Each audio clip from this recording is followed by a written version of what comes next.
It has been 14 weeks since we got to do a guttural yell here on Ben and Woods. Happy Thursday, everybody. Welcome in. Feeling better a little bit, everybody. Holy cow. Yeah, sorry about the cough before the guttural yell. Had to get the pipes cleared out. But, man, what a great... it's been so long. I mean... What a great game yesterday. Horrible game, actually. Fantastic ending. Just the awful, gut-wrenching, white-knuckle baseball game. Again, baseball. I thought you were talking about the basketball game last night for a second. Yeah, the basketball game was spectacular. We watched that as a family, most of it, in fact. And it was spectacular, too. But obviously, our focus is on the San Diego Padres for the most part today.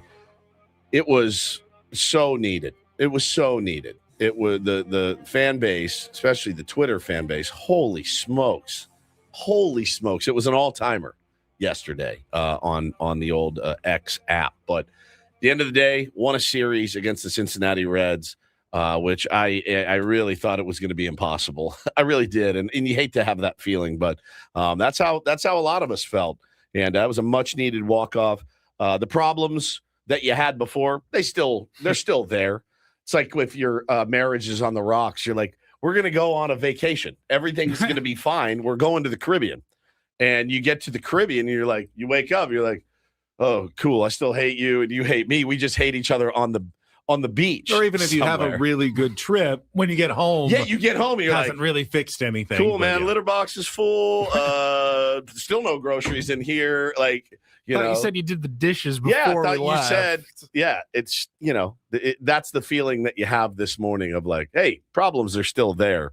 But I think it is okay to celebrate series wins, certainly. I'm Woodsy. That's Paul Reindl. He's the executive producer of the program. Good morning, Paulie. Hey, how are you? Doing great. Ben Higgins, your friendly neighborhood sports anchor. How are you, sir? I'm good. There definitely was a bit of a yelp in the newsroom as I was watching Fernando at the end of that game, and everyone looked over and I go, was anyone watching? Did anybody see this? Did anyone just see this? They're like, no, dude, there's bigger problems in the world than our baseball team. Right? We're over here doing real news. Fire coverage, inflation, at Camp Pendleton. Yeah, fire. There's people evacuating. Apparently, have you guys heard about this war going on? There's a serial killer in San Diego or something. Really? Oh, yeah, we had a story. I haven't heard that one. Wait. No, he's on trial, but... Oh, okay. He's on trial for 4 murders, but they think he may have way more victims. How did I miss this? Yeah. Who is this? Roan is his name. Roan. Yeah, they're looking into even more victims. His last name. That's R-H-O-N-E. That's honestly the first I've heard of it. Now, where did they dug up? It was like a year ago. They dug up a bunch of bodies in his backyard in Southcrest. Oh, yeah. In Southwest. Human remains case now. Wow. Yeah. Literally first I've heard of it. We got a lot of stories going on. Yeah, they're like, hey, we've got He's real 74? Oh. But I don't think all of the victims are recent necessarily. They're kind of discovering them from 93, 2002, and 2023. Jeez, dude. But what's he been doing since, right? Means he killed somebody as a 71-year-old man. That's wild. He's in jail now and on trial, so. Hope he rots in there. I did not know we had a serial killer on the loose. Not on the loose. Years ago. Yeah. Years ago, he was on the loose. Yeah, they didn't even know. He was on the loose for many, many years. Mm-hmm. Oh, this guy's sick. Wow. Most serial killers are. Yeah. Why? Well, yeah, no, I just mean like, even in like serial killer talk, I feel like there's a difference between just shooting somebody and then like, yeah. He's a serial burning killer, their body and chopping them up. Normal. I mean, he's not one of those weird serial killers. He's just like this run of the Is he just going around stabbing people, or is it like Jeffrey Dahmer? That is wild. Yeah. That is absolutely wild. My wife in the chat says, our marriage is fine. I wasn't talking about you. We don't go to the Caribbean. I'm talking about other people, right? We have no problems in our marriage other than there's 2 other people that live at our home. And I don't want to say their names, but it's does it rhyme with Schmo? It's your and Hannah's roommates. Schmo and Schmaler are really the only thing standing in our way right now. Schmo and Schmaler, their new bit is to beat the ever-loving ass out of each other. So much, in fact, that I'm like, now I'm starting to get worried because they'll do like the sneak up from behind and just push. And you're like, hey, man, somebody can break their neck here. Like, you guys are both strong. We're past the point of being able to, if you want to wrestle and things like that, I get it. That's what brothers do. Please don't sneak attack and come up from behind and just wham, hit your brother in the throat. Like, let's not do that stuff. So Schmo and Schmaler, they cannot walk down a hallway together without, elbow into the gut or something everywhere they go. So it is, it's really quite a scene in my home. They did come in last night. It was funny. They discovered a game that all baseball players will discover at some point. It's called Pepper, right? Mm-hmm. And I don't know why Pepper isn't played as much as it used to. You do hear 90-year-old men lamenting the loss of. I know why these guys stink. They don't play Pepper anymore. I've seen it. I've heard it. We need more Pepper, right? So it's just a game where one guy's got the ball, or a few guys playing the field, and then you're just kind of bunting it, lightly hitting it. You take like check swings. They throw it, right? And it's just a half swing. And I remember at fantasy camp, we were getting ready for a game, and somebody goes, "Hey, you guys want to play some Pepper?" We had like 5 minutes. We were waiting on the umpires, and I go, "What is this, 1942?" Like, no. It feels like the exact wrong thing you shouldn't be practicing. It's true. No one ever wants to make soft contact very slowly. But why are we practicing that?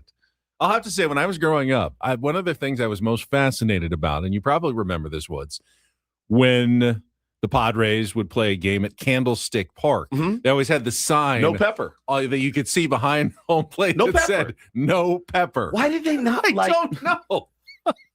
Why do they not like Pepper? Pepper is really good for defense. It's really good. Like the short hops that you get, but hand-eye coordination, I'm sure, is helpful. But at that level, once you're a professional baseball player, I'm imagining your hand-eye coordination is pretty good, fairly decent at that point. For kids who are developing hand-eye coordination, Pepper's great. Pepper's probably still a pretty good trick. I love it. I think Pepper is. I love Pepper. I think there needs to be more Pepper. But my kids discovered Pepper, and so they're playing last night after dinner. We went to celebrate, Bo's graduation from 2nd grade.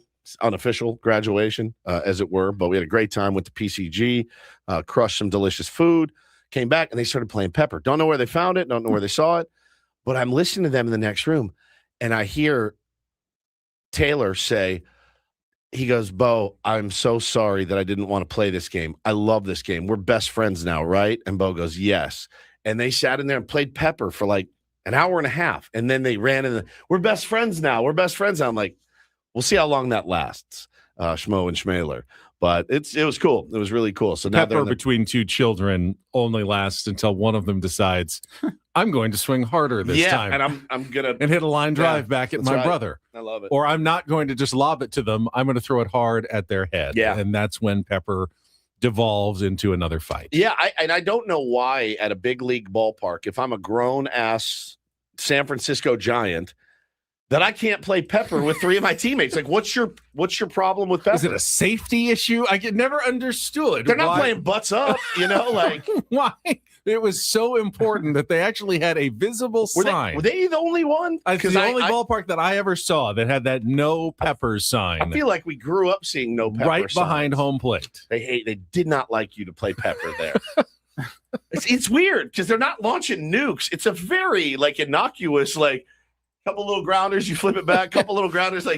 Nobody's gonna get hurt playing Pepper, in my opinion. But we digress, as we usually do. How was everybody else's evening last night? It was a good day. I mean, lots of great sports. I went to lunch at an iconic San Diego spot.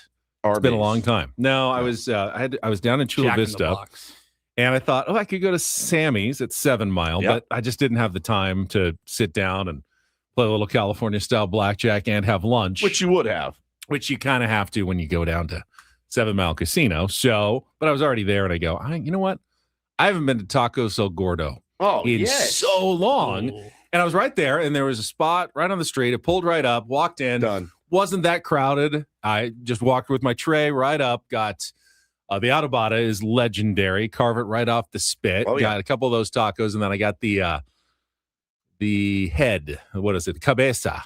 It was so good. I know it makes you nervous, but it's not the weird parts of the head. It's like beef cheek. It's beef cheek. It's like the best pot roast, softest, most tender meat ever. It was the best taco I had. So good. I know it sounds uncomfortable because it's called its head, it's cabeza, but it really is delicious. Don't be scared of the head.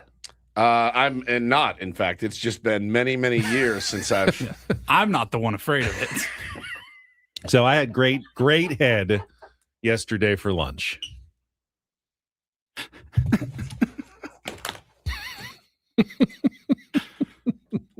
We've already lost Woods. Because he's 10 years old. I know.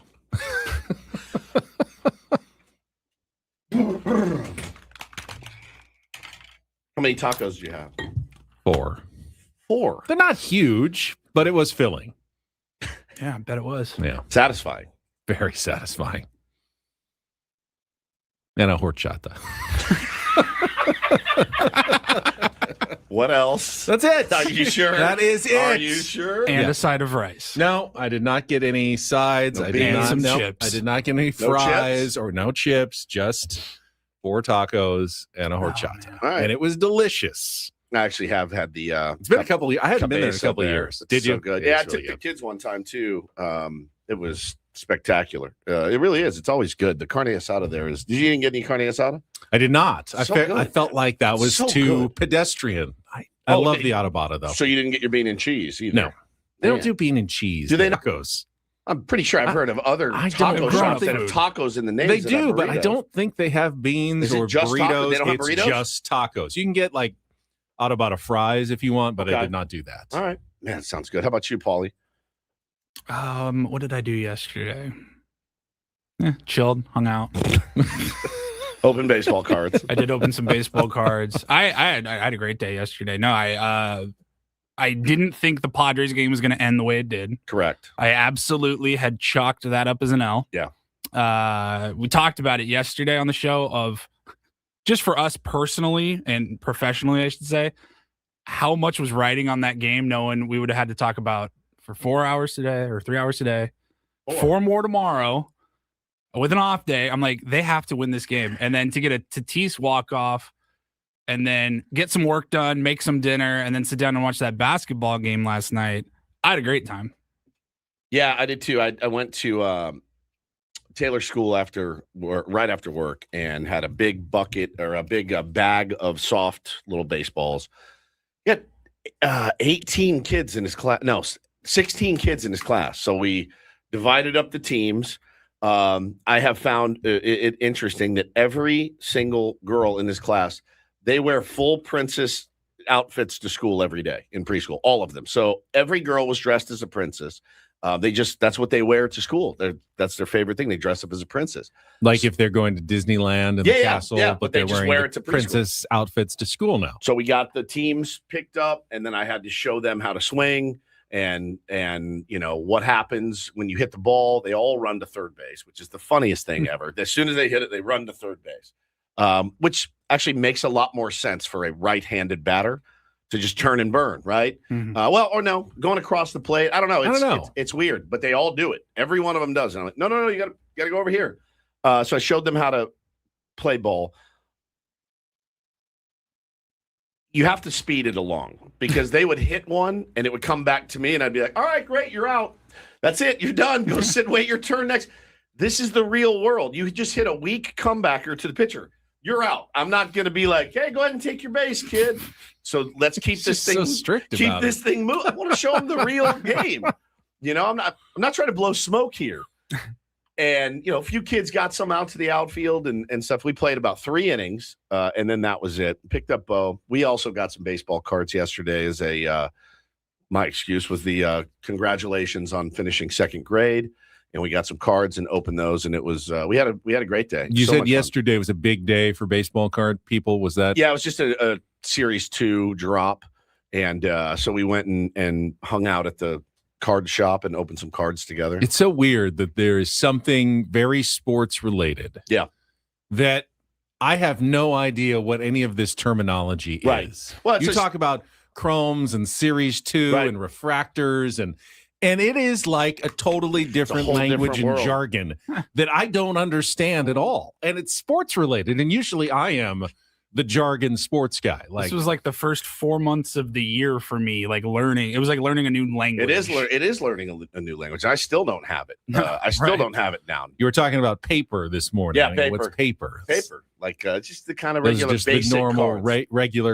cardboardy baseball Series cards. 2, Ben. So Series 1 comes out early in the year, and it's the first big set of the year. Series 2 comes out in June. After a couple months of the season. After players have maybe signed with new teams. They update the rosters and stuff like that. So is there any Series 3 at the end of the year? Is that it? Are we done? Nah, it's just that. They do an update. They do an update, I think, later in the year. But like guys that maybe broke out of spring training and were rookies that weren't expected to make the roster. Kevin McGonigal, J.J. Weatherall, Carson Bench, yeah. right? So here's the problem that I ran into. We were opening cards in the shop, and my 8-year-old, Schmo, and he's disappointed. And I go, why are you disappointed? I didn't even get any bangers or no autographs or anything. I'm like, okay. He goes, here, take them. And just hands me the card. And I go, oh, you're that guy now? Like you're above base paper rookies. You don't want these anymore. So I just spent my money for nothing. He goes, no, I don't want them. I'm like, kill you. Yeah. So he's now like that guy.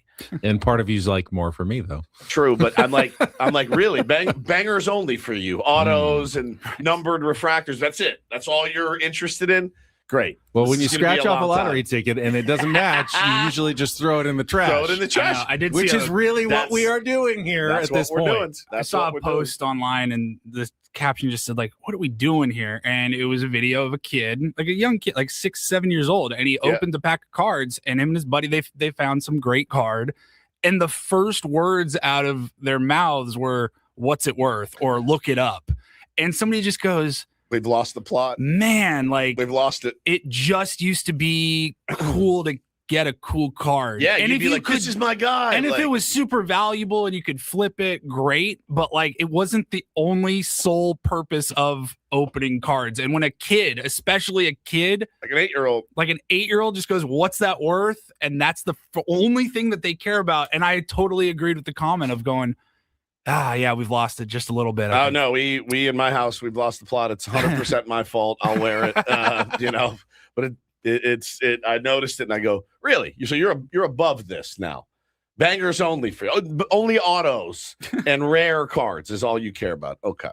So I don't know. Maybe that'll get him out of the hobby. But yeah, he just wasn't really excited. Now Taylor will take anything. Any card that he gets, and but he's learning so much about baseball right now. It's cool for him to know the teams and the players and all that. And we brought in one that for me. That was for you and you only. Thank you for my Dylan Dingler. This is a paper. That's a paper. That's a Dylan base card. Base paper card. You know what, Benny? You can have that. That's yours. Thank you, Dylan Dingler. Put it right here on my monitor so I can look at Dylan Dingler. The entire show. Opened that yesterday, sitting at my desk, and I laughed really hard. Oh yeah, my kids love his name. They say it all the time. They call each other Dylan Dingler. Now it's gone to Dylan Dingleberry. Now it's an insult. And now it's an insult. He's a great Dylan Dingler. He's a great player. How many times did he get that? Oh, his whole life. Elementary, junior high school. Look who's here. Dylan Dingleberry. I bet he was glad he was a stud athlete because that probably minimized the amount of teasing he got. It probably helped him, to be honest. It probably motivated him. He didn't want to be Dylan Dingleberry for the rest of his life, and so he hit the cages. And but no, man, we had a fun day, and obviously the win certainly helped. A big sigh of relief, but not everything is fixed. Certainly, as it rarely is in a baseball season with 162 games. There are trends. There are ups. There are severe downs. Chicago Cubs in the spiral right now, the death spiral, circling the drain.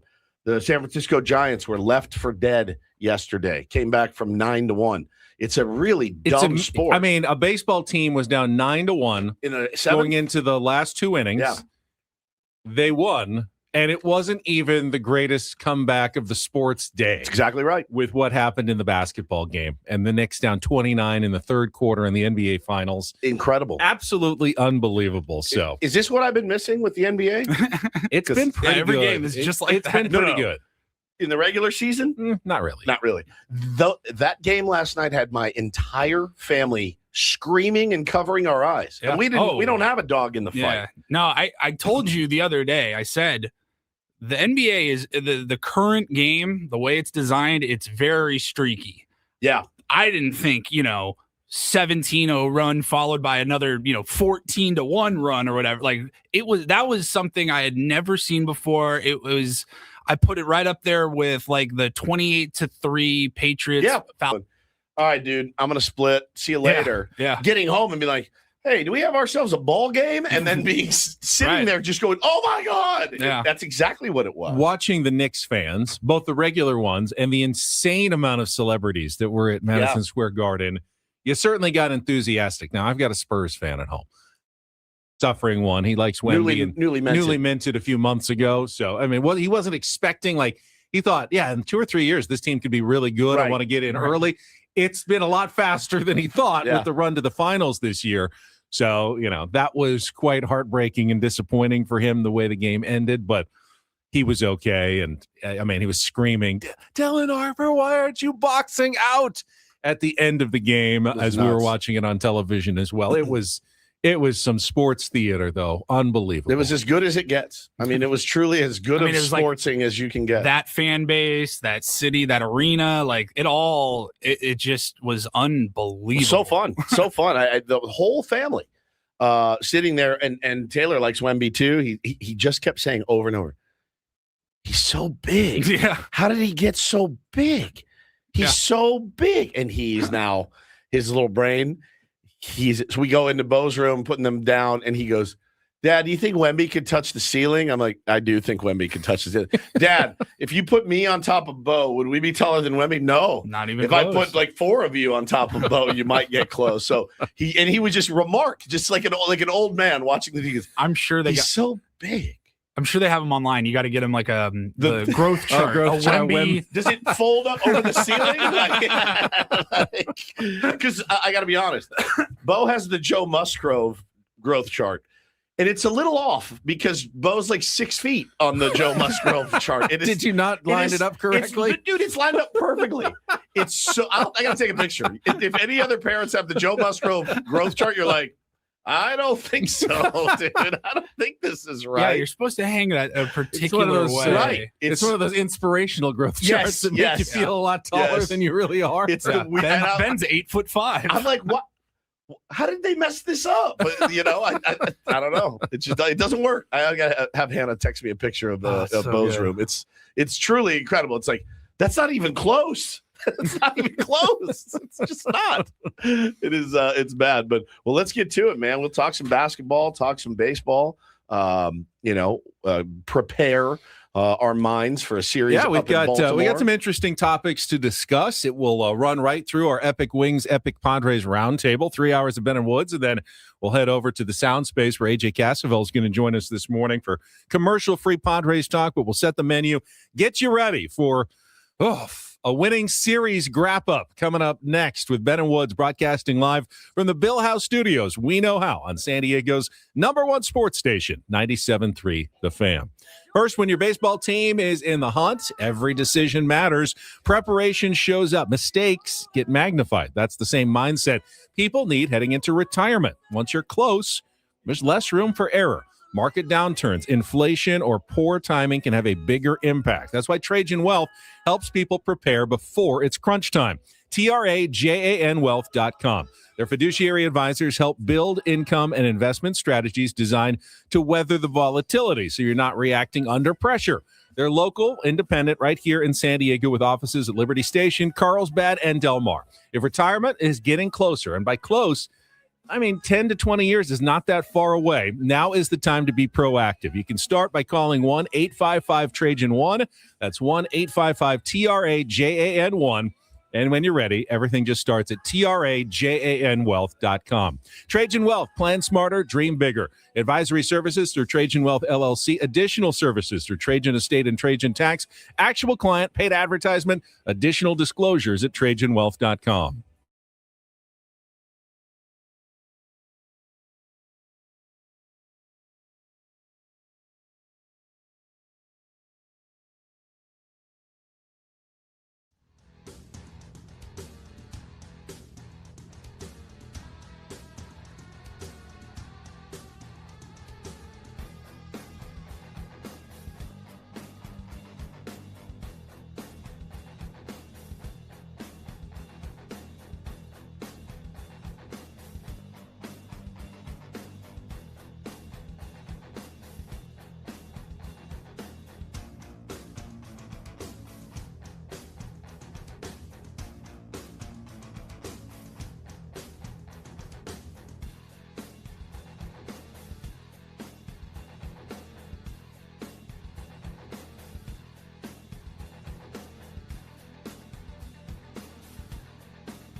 He just here. I'll show you a little. Just a little. Please don't. Just a little bit. What hurts on you? Nothing at all. A little bit. Nothing. Now, so let's say whatever you're about to touch is the only thing. Let's say it's gonna hurt. Right? All right, yeah. Okay. Pretend your knee hurts. Pretend your knee hurts. It's going to in a second. Right here.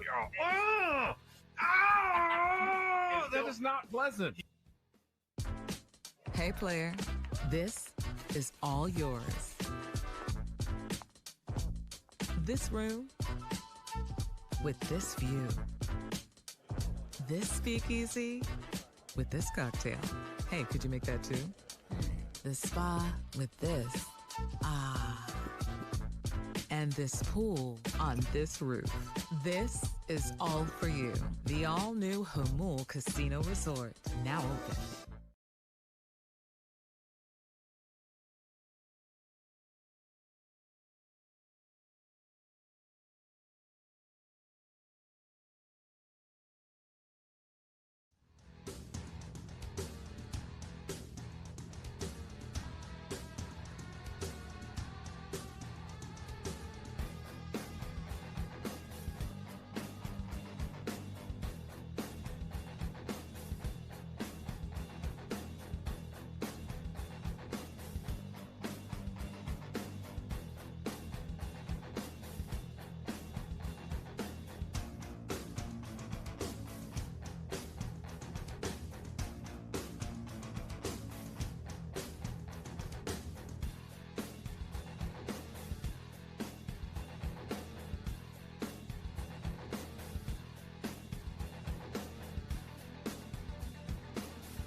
Better Woods brought to you by David P. Shapiro, criminal defense attorneys helping good people regain control of their future when charged with a crime since 2010.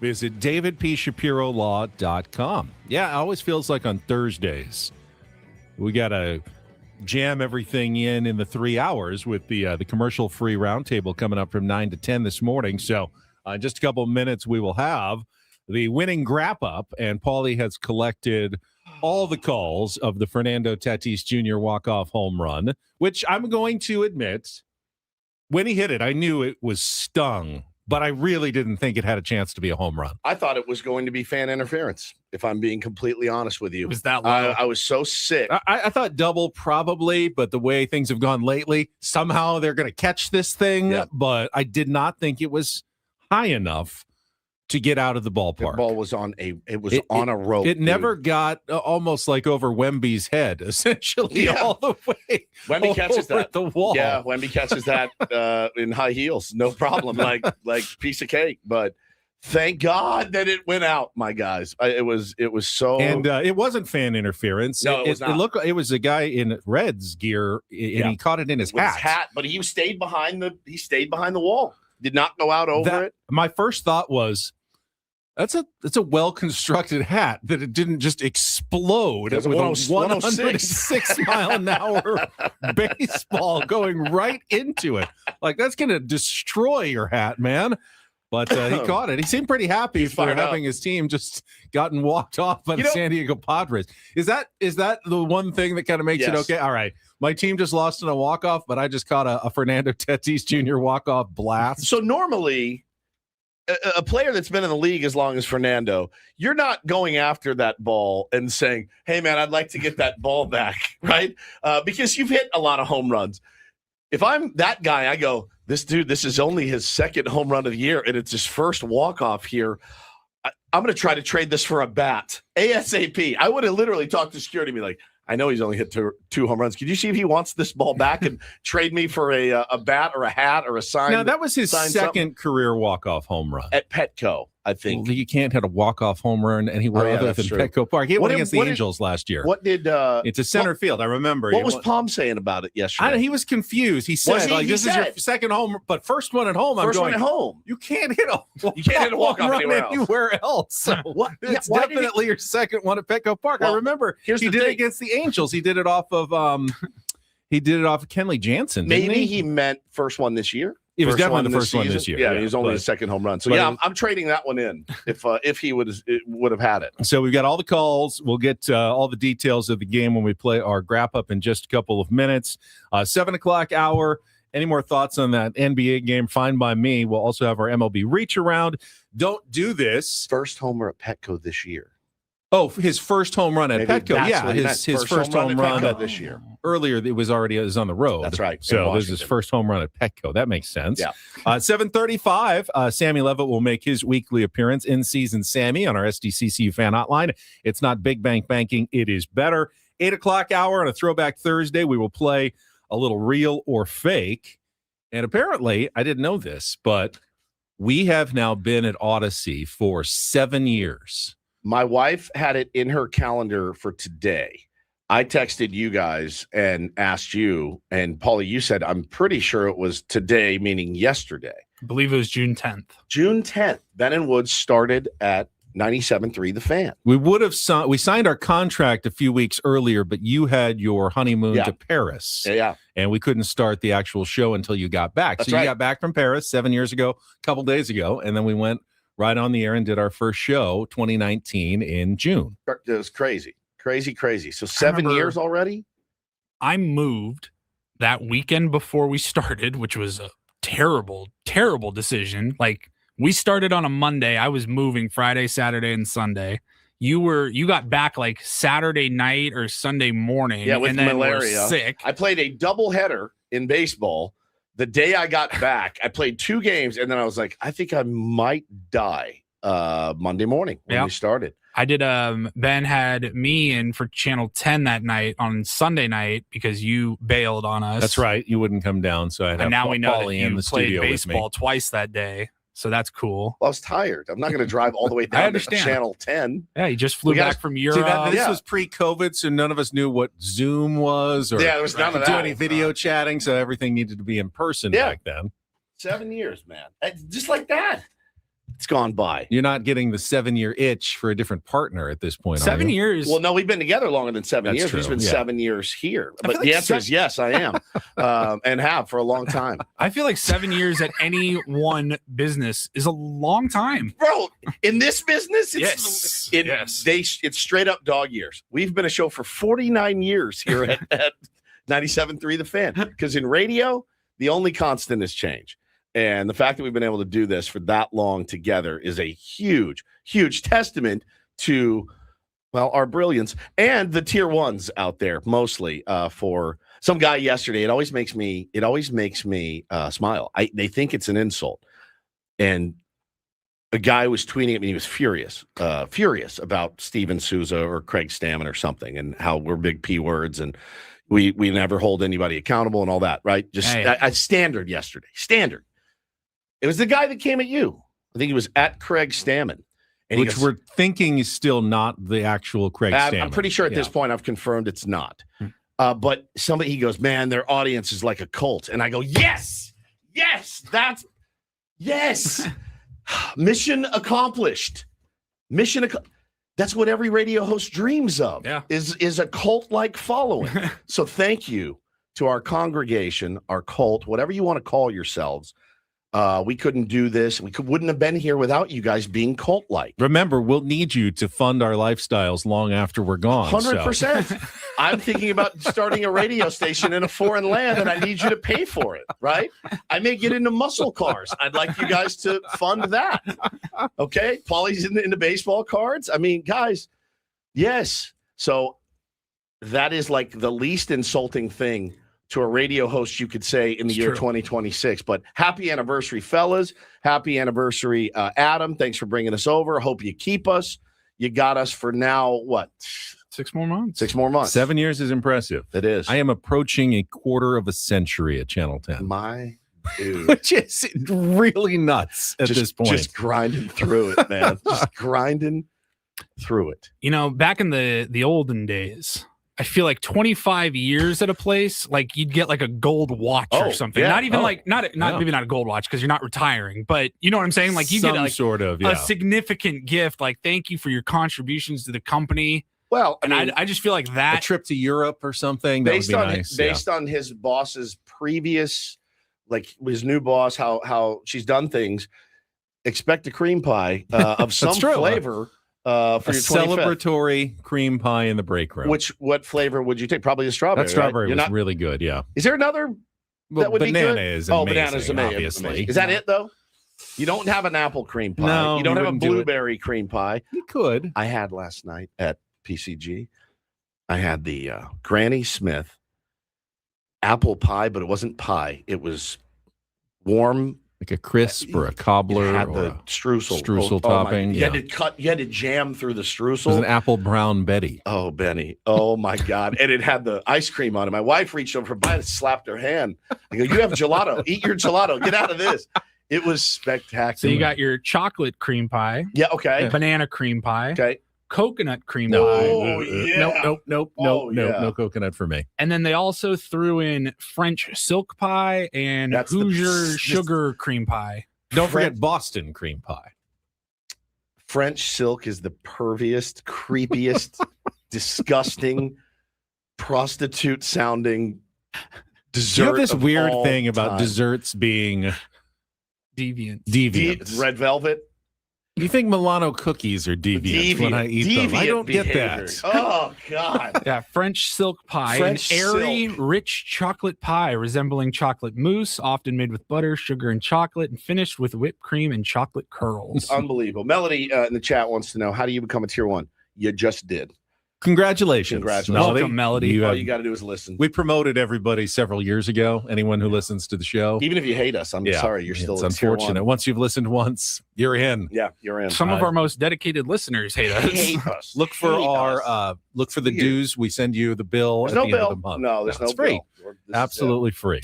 8:30, we will have Saris join us for some smart baseball from The Athletic, as he does each and every week. Then we head over to the sound space for the commercial-free Epic Wings, Epic Padres Roundtable. We will celebrate with wings and pizza bread as we do every single Thursday. And we actually have some things to celebrate about. We will hear all the highlights of the Padres 5-4 walk-off win over the Cincinnati Reds. Coming up in our Grap Up right after traffic here on 97.3 The Fan. From the 855 Get Ross Traffic Center. Injured? Demand justice. Demand Jurowitz. 855GetRoss.com. Brake lights, Escondido to Fallbrook, northbound on the 15. Past the 76, a deadly crash. Traffic is being diverted off at the 76. With Odyssey San Diego traffic, Joey Vlasny. Brought to you by Hamul Casino Resort Starlight Pool Parties. Make Sundays your summer escape at Hamul Casino Resort Starlight Pool Parties. Enjoy rooftop views, live DJs, cocktails, cabanas, and poolside vibes all season long. Enjoy Sunday from 11 a.m. to 7 p.m. at Hamul Casino Resort. I love winning, man. I love winning. You hear what I'm saying? It's like better than losing. Are you ready? How did things play out in yesterday's game? I liked last night's game. It's time for the Padres Wrap Up with Ben and Woods. You guys are the voice of San Diego. Brought to you by Hamul Casino Resort. Hey, player, the rooftop pool's open. Day passes are available, and the spa is calling your name. Hamul Casino Resort, the player's place. Singh delivers, and Stewart hits it on the ground to his mentor at third base. Backhanded by Manny. Long throw across is perfect in time And a 1-2-3, top of the first for Michael King. And he swings, rips it over Stewart down the left field line into the corner. Merrill's on his horse heading towards third. Bob Henley going to wave him. Merrill's heading home. There will be no relay to the plate. An RBI double for Manny Machado. And the Padres strike. It's 1-0 in the first. King delivers, Steer swings, hits it in the air to left field and deep. Samad Taylor's going back. He's hit the wall. This one gonna go. Second deck for Padre killer Spencer Steer. A 2-run homer in the fourth. And the Reds will go ahead now. It's 2-1. 2-0 the pitch. Fernando hits it on the ground through the right side and a base hit. Duran around third. He is on his way. Marte gets to it. He will have no play. RBI single, Fernando Tatis Jr. And we are tied 2-2. King will turn and deliver. The 1-0 pitch is hit in the air deep down the right field line. Headed towards the Petco porch and gone. A home run for J.J. Bleday. And the Reds have gone back ahead 3-2 with 2 outs here in the 7th inning. Swings here. Suarez hits a towering drive deep to left field. Taylor's back at the wall. He will watch. It's going to go. A moonshot home run for Eugenio Suarez. His 5th of the season, and the Reds have added on with their 3rd home run of the day. 4-2 Cincinnati here in the top of the 8th. Sheets swings, rips it in the air down the right field line. That's going to be a fair ball. Merrill will come in to score. Sheets on his way to second base. It's another double and a 1-run game. Pitch from Santillan and a line drive up the middle into center and a base hit. Bowen rounding third on his way. Myers' throw is coming to the plate. It's cut off. And an RBI single by who else? Samad Taylor ties the game. 4-4 here in the 8th. Here's the pitch. Fernando swings, hits it on a line deep to left field. Bleday's going back. This one gonna go! A line drive, game-winning home run! Just over the fence in left. And Fernando's 2nd of the year, a game winner against the Reds with 2 outs in the bottom of the 9th. The stutter step at third is back. Tatis chucks the helmet as he approaches the plate, and everybody there to greet him as the Padres walk it off and win this thing by a final of 5-4. Yeah, good fight. You know, we've had good fight the whole year. Like, there's nothing I can say that we can do more. And as far as that aspect goes, dugouts stayed lively even in the days where it just doesn't seem like we'll ever get a hit with the runner in scoring position. But, you know, it makes the days when you stay positive and stay after it, the days that it does come through, makes them a little bit better. Tatis, like, both of his homers sort of make you think, gosh, it's weird he hasn't run into more like that. What are your thoughts as that one's kind of... That's exactly my thought. It's a wonder that he hasn't just ran into a few more. You know, we see other guys hit home runs, and it seems like they're just running into balls, but it's not that easy to hit a home run in the major leagues. We take it for granted with some of these guys, and you know, it's just nice to see Fernando sneak one over the wall today. I know Fernando wasn't hitting home runs, but he has been pretty hot at the plate lately. Is this kind of maybe like, is he back, you think, kind of, now that he's kind of got that full side? I don't think he ever left, personally, but, you know, this is the waves of baseball. You know, if that was a stretch in the middle of the season, it would probably be less talked about. But because at the beginning of the season, you know, those are the only stats we can look at is like specifically what they are from the beginning to now. But I do think like he's definitely making some strides as far as where he's, you know, getting his singles and getting hits, hitting with runners in scoring position, taking better at bats, you know, controlling the strike zone better. And then we've seen a few barrels here of late too, a few doubles, and, you know, the double to right field yesterday, the home run to left here. He's definitely been putting in the work, and sometimes the work doesn't just translate in a day or two. It takes time, and, you know, the hitting coaches have done a great job with him staying patient. He's done a great job staying positive and smiling and being okay with failing sometimes. But, yeah, I think his perseverance has showed here lately. I understand what Craig Stammen is saying, that Fernando Tatis Jr. was never gone. But clearly, results-wise, yeah, he's been back. He's been back for a little while now, but it really seems obvious when he starts to pull the ball a little bit more. But he's also going the other way. You know, the home run was great. The double he hit earlier in the series to right field over the head of the right fielder, that was classic Fernando. He definitely just get his base running back to, you know, not getting thrown out so often, and he will be 100% back to being Fernando Tatis Jr. Yeah, spectacular fight from this team yesterday after a horrifically crushing loss where you got chewed out by a fan. You know, it was as dark of a day on social media, at least, that I've seen in a long time. And to be able to come out and win a game like that late. Now, again, plenty of issues, man, plenty of problems. Michael King, it should be good enough. His line yesterday, it's not with this team, right? As this team is currently playing, right? He did, and I understand why you left him in, because you had a really depleted bullpen, because you won a game and then you chased another one, which you lost, which is excruciating. So Michael King knowing that, Craig Stammen knowing that too. 6 2/3 of three runs it's fine. What they needed, at least something like that. He was 1 out away from being 7 innings, 2 runs. Yep. Which would have been outstanding. Everybody would have taken that, and that would have been phenomenal. They needed someone to go deep. That bullpen was depleted. Michael King knew the assignment. Yep. And for the most part, he accomplished the assignment. A lot of people were going, he's not finishing guys early. He's not getting strikeouts. I think he wanted contact because he knew he needed to go deep into the game. He started really well with like a 7-pitch first inning. I'm going, all right, someone knows what he's supposed to be doing today. And I give Michael King a lot of credit. I know it could have easily been an L if the Padres had not rallied in the last 2 innings, but he was specifically tasked by Craig Stammen. We need you to get at least 6, hopefully 7. Who knows? Maybe even into the 8th, but into the 7th at minimum. And he succeeded on that task yesterday. Now, is the rule of 3 for Michael King yesterday? Give up 3 runs, 3 earned. Yeah. 3 walks, 3 Ks, and almost 3 home runs. So he gave up 2 home runs yesterday. Again, we keep hearing about Michael King, and I'd love to talk to Ruben and be like, what are you seeing out of Michael King? Because he's had that really nice start a couple starts ago, and he was beating himself, the one against the Dodgers, and he's like, it wasn't that great. And then he's been a little bit uneven. But, like, what are you seeing out of Michael King?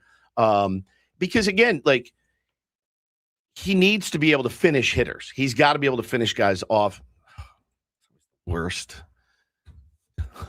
One of the worst phrases in sports. He's got to be able to get more strikeouts, certainly, and walk fewer guys if he's going to be your top of the rotation guy. He's been fighting something all year, and I would love to know from Ruben, what is he fighting? What is why doesn't he look like the vintage Michael King? He was injured most of last, still kind of lingers even into the next season. But can we give a huge shout out to Tio Wandy yesterday as well? Of course. Wandy freaking Peralta comes in, vultures the win. Didn't vulture it. Didn't give up anything. You have to give up.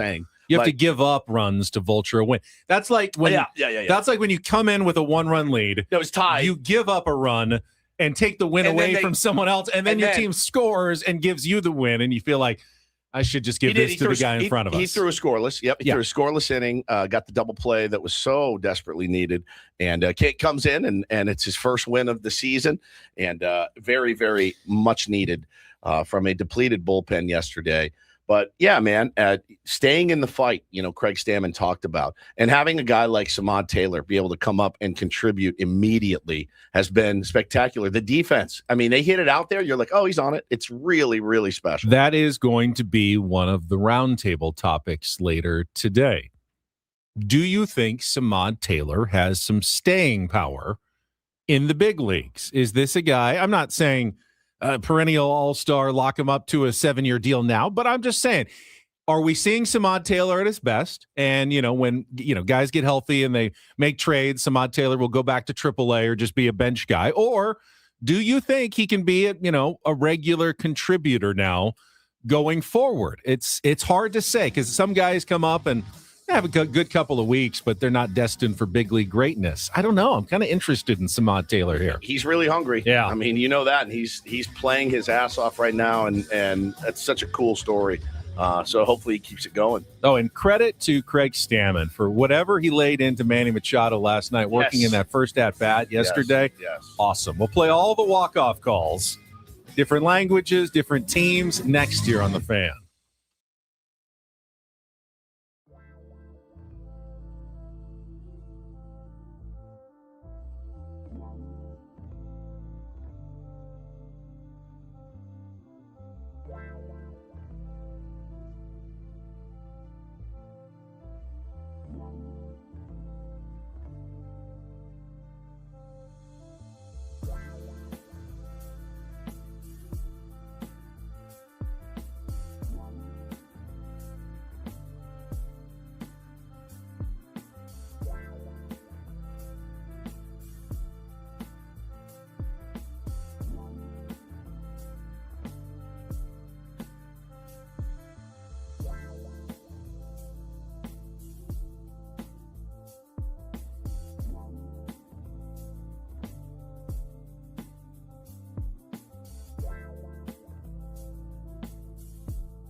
Seems like it's been a while. It has. Padres snap a 5-series losing streak by taking 2 out of 3. 5 series from the Cincinnati Reds. What was the not Oakland, but when they beat the A's 2 out of 3 5 series ago was the last time they had won one. I'd be curious what the total runs were. You know, the separation in each series, because again, we talked several weeks ago, 3 weeks ago, 2 weeks ago, maybe, about the baseball purgatory that the Padres have kind of, they play every game in. And you know, at the end of the day, if you don't win, you lose, right? But you're like, well, we really are in every single game. Like you feel like nothing's really ever out of reach. You're filled with despair, thinking that you can't mount that comeback like they did yesterday, like they did so many times early in the season. But it's that 5-3 loss followed by a 4-2 loss that it just makes you sick because the offense is flailing. It's I wonder how many the runs. Starting pitching, while I certainly wouldn't characterize it as great, it's kept them in the games. I said earlier this week, near every game. It feels like every starting pitcher for the Padres goes between 4 and 6 innings and gives up between 2 and 4 runs. Yeah, and that's Michael King actually did a little bit better. Went 6 2/3, kind of got through the 6th, but still gave up 3 runs. It's just, whether they pitch well or not, you can have Lucas Giolito not able to hit the strike zone, still 4 innings, 2 runs. You can have guys looking pretty good, but somehow they'll find a way to give up 2 or 3 runs. It's the same every time. So if the Padres had a great offense, they'd be winning games all the time. They'd just be winning 7-5, 6-4, 6-3. But when they have a bad offense, they're just constantly losing 4-1, 5-2. 5-1, 4-0. It's the same game. It all depends on how the offense performs. I saw a stat, and it said something to the effect of in the last 30 days, the San Francisco Giants are first in average, first in OPS, first in slug, first in home runs. They went 11-17 in that run because they don't have arms. But we seemingly do. It's funny though. Every single night, almost every night, they're like, like for example, tomorrow's starting pitcher is Griffin Canning, 0-4 with a 6.45 ERA, and you're like, 5 innings, 3 runs. 5 innings, 3 runs. Here it comes. And 2 to 3 runs can feel with this offense like the nail in the coffin every time. So, man, if they can get the offense going. But 4-2 yesterday, I literally was like about to turn the channel. Like I think this game's over. But in the last 2 games, the Padres have collected 23 hits. That's good. I know that one of them was a agonizing 11-inning loss, but there are more guys that are contributing, clearly getting the top of the order, getting some hits, double digits in hits for the guys in the top 3 the last couple of days makes a huge difference for the San Diego Padres. We've seen good at-bats, not just Samad Taylor, but Will Wagner has gotten some love from Craig Stammen for coming up and giving the Padres some really good at-bats the last couple of days in the starting lineup, with Xander Bogaerts on the paternity list. Don't think I want to see Will Wagner go back to AAA. Assuming Xander comes back tomorrow and joins the team in Baltimore, might be someone else. Jace Bowen could go back to AAA, but Will Wagner's getting up there and looking like he belongs in the box. I think Stammen said looks kind of like a good Jake Cronenworth at bat when Jake's on. Selective, controls the strike zone well, makes contact. Yeah, he's not going to hit 20 home runs, but may not hit one home run. Probably won't hit one, but he's making contact and he's hitting like 500 so far for the San Diego Padres. Yeah, man, I'm you get cautiously optimistic when you're putting that many hits together. It's going to be telling with the move, right? What and Xander is he for sure coming back? I don't know. Usually it's about 3 days for the paternity leave in baseball. So how many did I take? I had a week. You were going to go 3 weeks, and I think you came back in the second week. 3 weeks? I was not taking. You were going to take 3 weeks. You were going to take nearly the whole month. Yeah, of November. That was the plan. Yes, you were out of your mind. Yes, you were, because you came back early. No, I came back after 3 days. No, you came back after like a week and a half. Yeah. No. Yeah. No. Mm-hmm. You were gone for a while. No. Oh yeah. I don't believe that. I feel like I came back in 48 hours. That's what I feel like. But yeah, and baseball players don't take 3 or 4 weeks for paternity. They usually come back in 3 or 4 days. I certainly, if not on Friday, certainly early in the road trip, Xander will be back, and they will need to clear a roster spot for Xander, but don't think it has to be Will Wagner going back to AAA. What about Sung-Moon Song?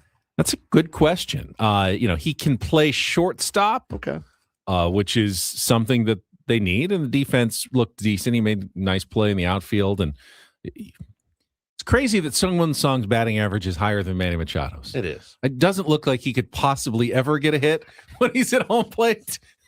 It's like, how is this guy hitting 200? I can't remember watching him get a hit. It's happened. It happens. Obviously, it happens 1 out of every 5 times. Apparently, I must have just been looking at my phone or something. But it does not feel like Sung-Moon Song is ever going to get a hit. You don't have a whole lot of confidence when he steps up to the plate. Not yet. He's learning. Then again, when I first saw Ichiro, I thought, this guy's never gonna get hit in the big leagues. I remember his first spring training. He was terrible because it was at Peoria, and there was tons of attention on Ichiro when he first showed up, and I was there covering the Padres, and it was like, oh, this guy, yeah, we there's some Japanese pitchers that have come over and done a good job, but there's never going to be a Japanese hitter that can have any success on the big league level, and this is going to prove it. Look at his swing. He's already running as he's coming out of the box. That will never play in Major League Baseball. Guess what? It did. It played. He's a Hall of Famer. Pretty right away it played. Right away. I was an 11-year-old kid in Seattle when that happened, and we had no idea who this guy was coming to replace, like Griffey and all these icons that the franchise had. And people would say, you don't understand. He's more recognizable in Japan than the prime minister. He's the Michael Jordan of Japanese baseball. You're not going to believe it. And then when you saw the media attention that he had everywhere he went, it was really remarkable back in 2001.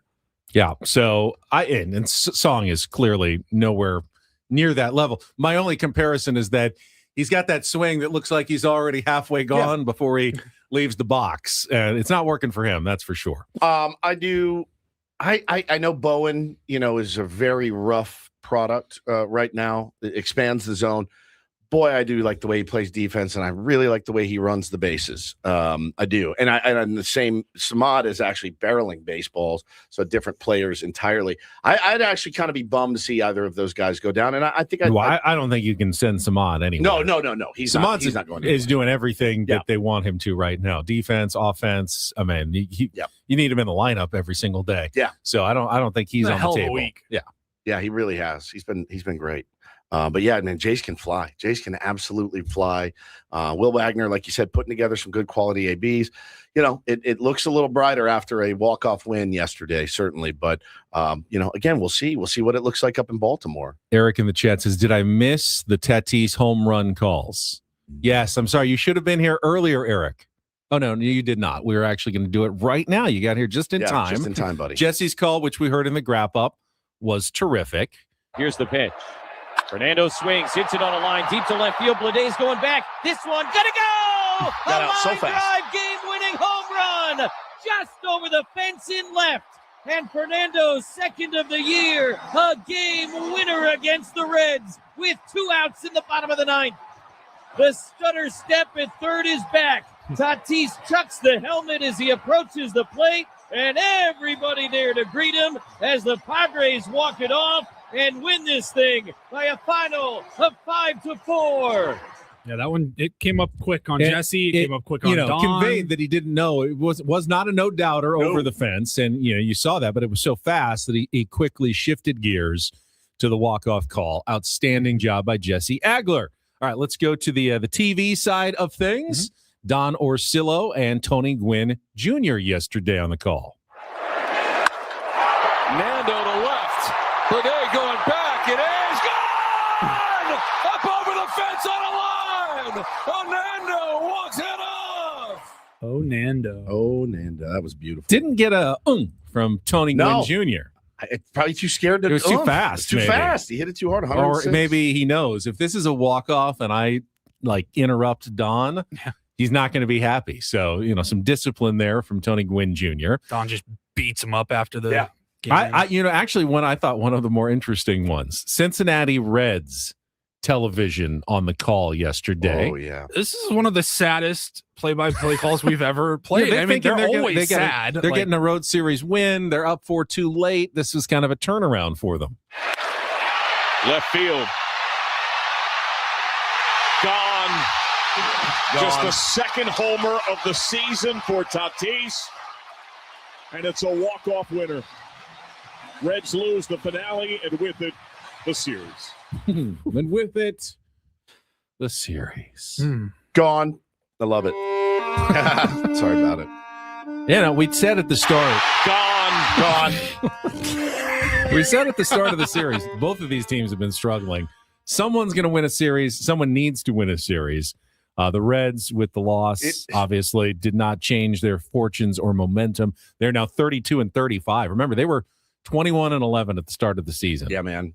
There are some teams that are going through it right now in their division. The Cubbies are dying on the vine right now. We'll play them here in a few weeks at Wrigley Field, and of course, we'll be there with many, many tier ones. It's going to be incredible. But yeah, you hope that they're still circling the drain, and the Padres are on the upswing when we get there. And then finally, Spanish language for the San Diego Padres, Eduardo Ortega. And Carlos Hernandez, I believe, makes an appearance in this call. Try. Lanza Peri. Palo de línea. Por el izquierdo y por arriba. Esa bola. Se va. Se va. Lo hizo. Lo hizo. A la calle. Se acabó el juego. Walk off. Y habrá un happy fly a Baltimore. El segundo home run del año. Pasito guapachoso. Lo extrañábamos. Viene notando la carrera del Gane, se sacude la mala racha, lo bañan con la cubeta de el refresco Gatorade. El juego de pelota termina, los Padres dejan en el terreno a Cincinnati. Little refreshing Gatorade, I think I heard at the end. Happy flight to Baltimore, which made un happy fly a Baltimore. which I think made Carlos laugh. He likes the idea of a happy flight to Baltimore as well. Happy fly a Baltimore.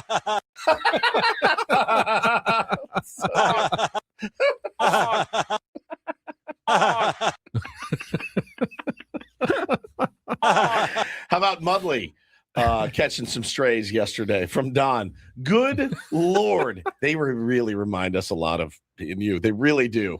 He's out. He's sitting in the press box, and Don is just roasting him. He goes, somebody tell him he's got his top button. And Tony Gwynn Jr. goes, I think it's a pretty good look. He goes, yep, for a psychopath or whatever.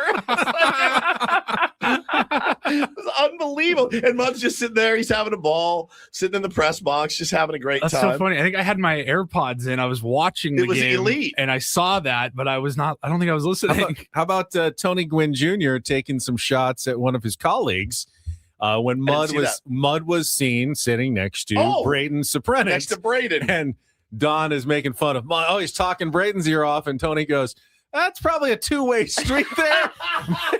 They're talking each other's ears off. They're probably both happy and in their elements or something like that.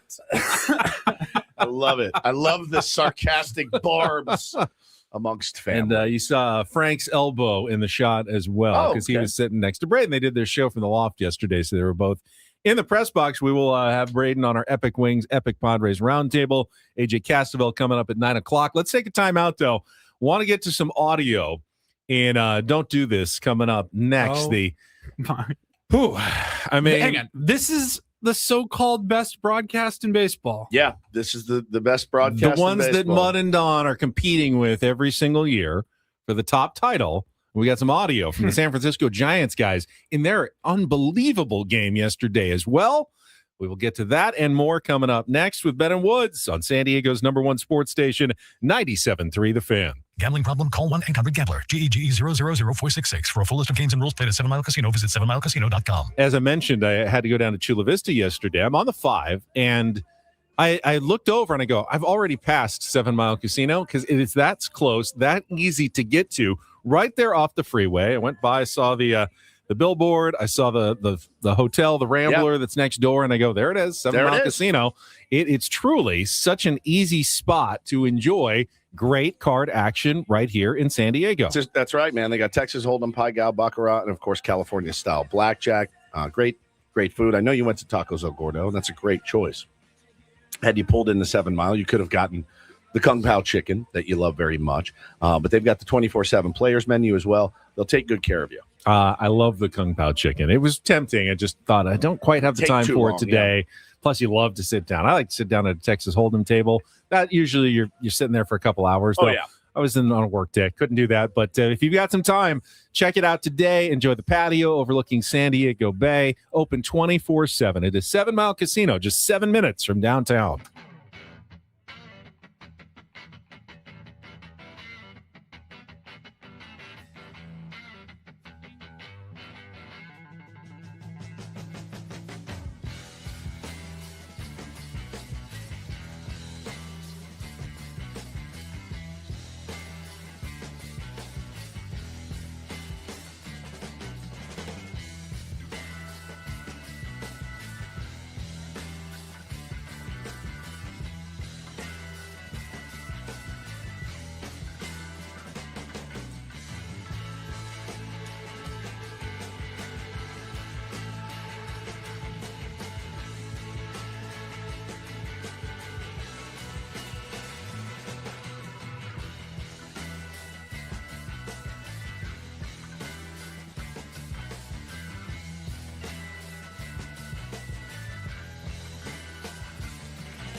Hey player, this is all yours.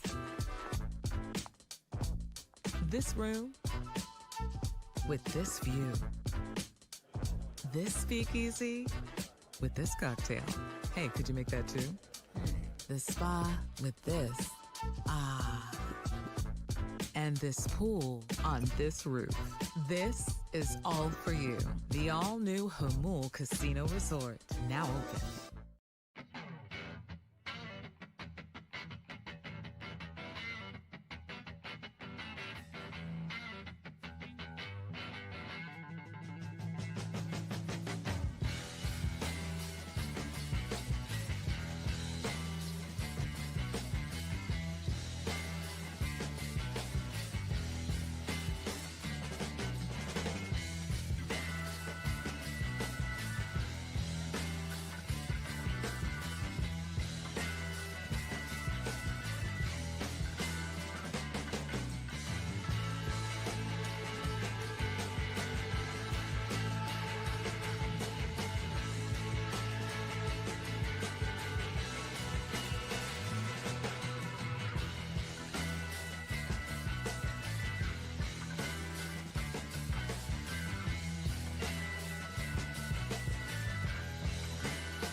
Going to be giving away some more tickets to the KSON NASCAR Country Fest in just a couple of minutes. First, though, Don't Do This is brought to you by Dixieline Lumber and Home Centers, helping San Diego homeowners and contractors fix it, build it, and enjoy it.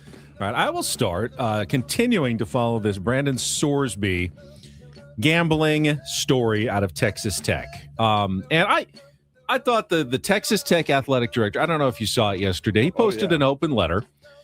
And it was pretty solid, saying, hey, we are here to support Brendan Sorsby as a person. We've made no decisions on what happens. The court has made its ruling, but we're here to not abandon this kid, and we're making sure that he follows through with all of his commitments, his rehab, everything he's doing. It was a good letter. What was not good, though, and falls into the don't do this category, I thought, was Joey McGuire, the coach at Texas Tech, and his very disingenuous defense, I guess it was, of the Brendan Sorsby situation, speaking yesterday at the Houston Touchdown Club. Brendan Sorsby is recovering from an addiction. He's recovering. I've sat down with this young man multiple times, and the things that he is going through and what he's been through is serious. As a society, we've been okay with other things that happens and allowing players to play, and this has been the one thing that has united people that we're against. You know, it's crazy because it's not murder, it's not beating somebody, so there's a lot of things that we're working through. All right, so wow. So his argument is that there are much worse things in the world than gambling addiction. So why are we punishing this kid so badly? You're missing the point entirely. Brendan Sorsby, I have a lot of sympathy for him and hope that this, addiction recovery works for him. The reason you have to have rules against gambling in sports, especially on your own team, is that if you do it, it calls into question the entire integrity of your sport. And once that is gone, you can't get it back. So you have to have, just like with Pete Rose, you have to have beyond strict rules when it comes to gambling on your own sport in order to keep everybody else whose livelihoods depend on college football in this case, but baseball, whatever it is. That's why you have to have those rules. It's not because we think what Brandon Sorsby did is worse than beating a woman or committing murder. But, committing murder does not infect the integrity of your whole sport and call into question whether the games and the outcomes are legitimate. Mm-hmm. Once you don't think that the games are legitimate, you are professional wrestling now. And you're just an entertainment product that people don't really care about the outcomes or believe what's happening. You must have the most dire consequences for gambling in sports. And obviously the prevalence of sports gambling is everywhere. You hear it everywhere. You hear it on this station, you hear it everywhere. You see it everywhere. It's on every broadcast. We're getting to the point, in my mind. Because we all can do it. We're not playing in those sports. But we are getting to the point. I think you have to start getting to the point as somebody that gambles. If you're a gambler, don't it may not be a fair fight. You know what I'm saying? It's getting to the point where you're like, I don't know that I can trust that the games, because of all of these people that we know about in the NBA, in Major League Baseball, college basketball, in college basketball. We're seeing more of it nowadays. It actually makes me go, why would I bet on a game that, I don't know, is trending toward being, not above board? That's the trend right now. These are the ones we know about. Right. These are the ones that have been caught. The prevalence of it, the normalification of it, the normalizing of it has really opened a huge box. So if I'm a gambler right now, I'm like, I'm not betting on kids. There's no way I'm betting on my life savings on the outcome of a game that 18, 19, 20-year-olds are playing. Because should you be gambling that much? Well, you know what I'm saying. Even if it's $100, it's like, man, why would I bet on this? I don't trust these guys. These guys are not above board. So I do, again, I'm big on personal choice responsibility. You gamble on baseball cards. Other people gamble on sports. It's I invest in baseball cards, sir. That is way different. If it's entertainment for you and you do it responsibly, no problem with it whatsoever. But you can't do it responsibly if you're one of the people playing that sport. There's no way to do it responsibly, so you can't do it. It's tough, man. It's tough. It's okay to have different rules for different people. It's part of life. It's just I can have a cocktail on a flight, but the pilot can't. Correct. Guess what? Different rules for different people are okay. Yeah, it really is. It really is true. And it just speaks to that it has always been this way in sports. Yes, I know that the star quarterback failed all his classes. He's still playing Friday night at homecoming. He's not going to play. We have taken a lot of repercussions away from our children at an early age, and they're not being accountable, and this is what you get. This is what you get. Yeah, I know I broke the rules, but I'm going to sue someone to make sure that I still get to play. Like, consequences and all of that, they're very important for kids, is something I'm learning as a father every single day. And it's tough, man. They're going to bend every single rule to get this guy in there, Benny, because, well, he's a good prospect. Very, very tough. All right, this is a bit of the lighter side of sports, but San Francisco Giants mounted what was an unbelievable comeback yesterday. They were down, I believe, 9-1 in the 8th inning. 9-1 going into the bottom of the 8th inning. And they start scratching out runs. 5-run inning in the bottom of the 8th. Yep, so they get to the 9th. They're back in it. Then Washington scores in the top of the 9th. So it's 10-6 going to the bottom of the 9th. So then it's 10-6, and was Eldridge's home run the time? So no, Chapman had a double to make it 10-7.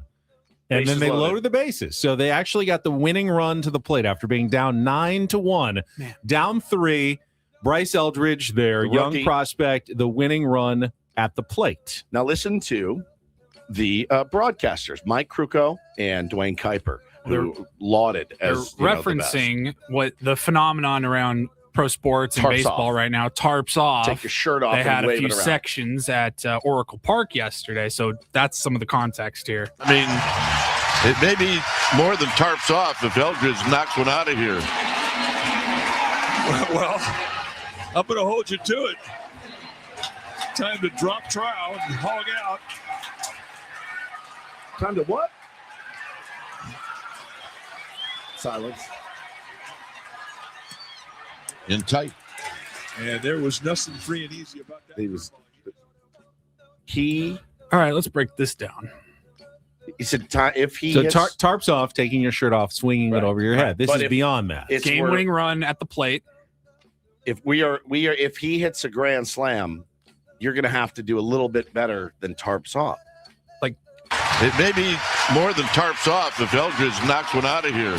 Like, does that mean take your pants off? If tarps off means take your shirt off, and he's saying trowel means take your pants off. Well, he didn't say that yet. No.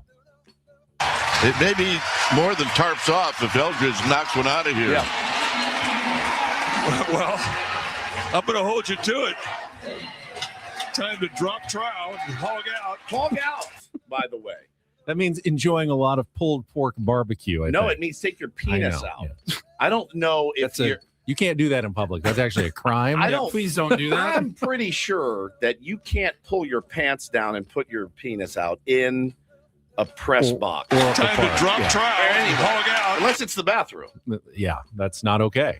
Time to drop trowel and hog out. But what?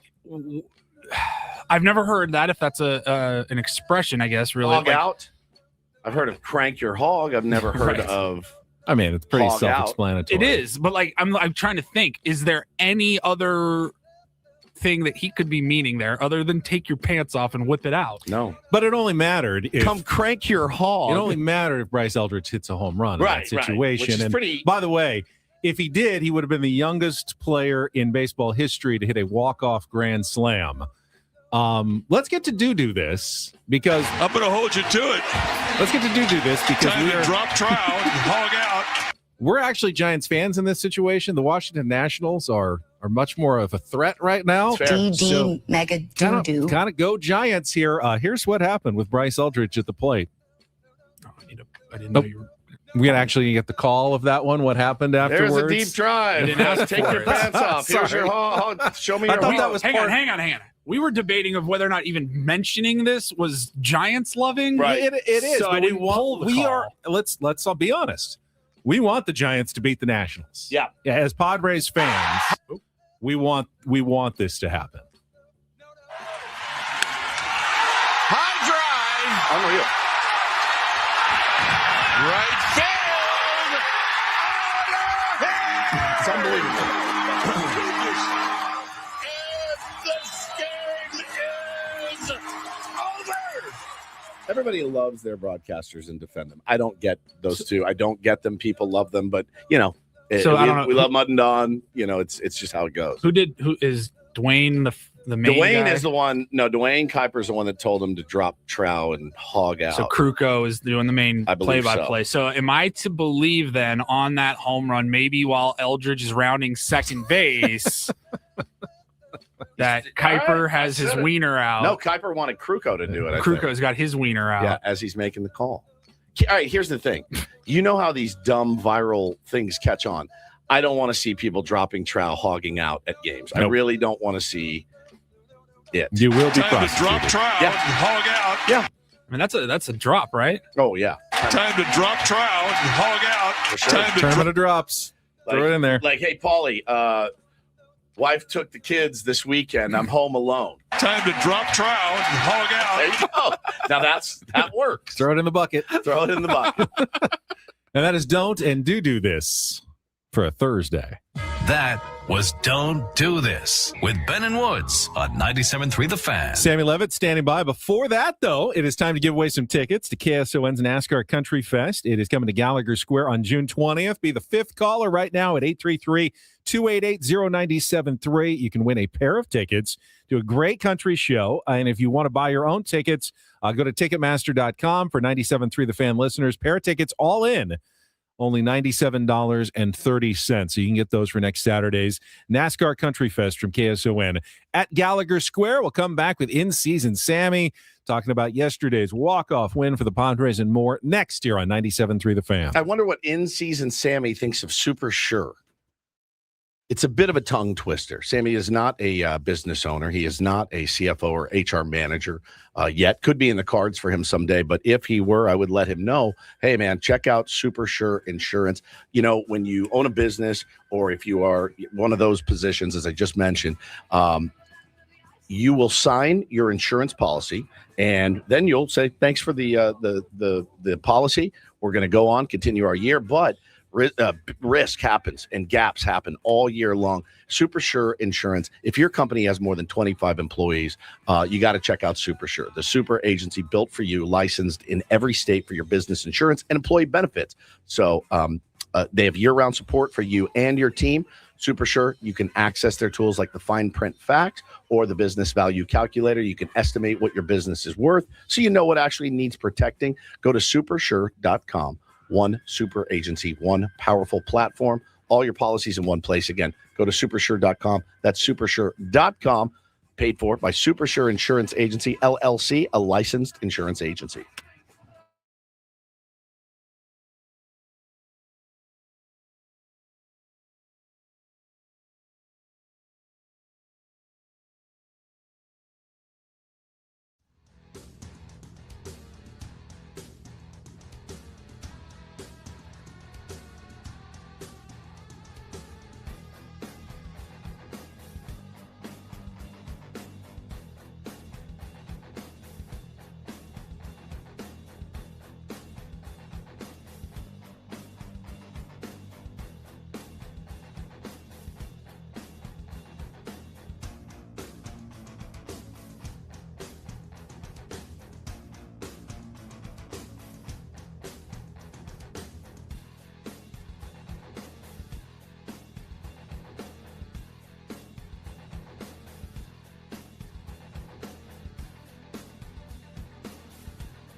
He did. Here, I'll show you a little. Just a little. Please don't. Just a little bit. What hurts on you? Nothing at all. A little bit. Not that now. So let's say whatever you're about to touch is the only thing. Let's say it's gonna hurt. Right? All right, yeah. Okay. Pretend your knee hurts. Pretend your knee. It's going to in a second. Right here. Oh, that is not pleasant. Hey, player, this is all yours. This room with this view. This speakeasy with this cocktail. Hey, could you make that too? The spa with this. Ah. And this pool on this roof. This is all for you. The all-new Hamul Casino Resort, now open.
Attorneys helping good people regain control of their future when charged with a crime since 2010.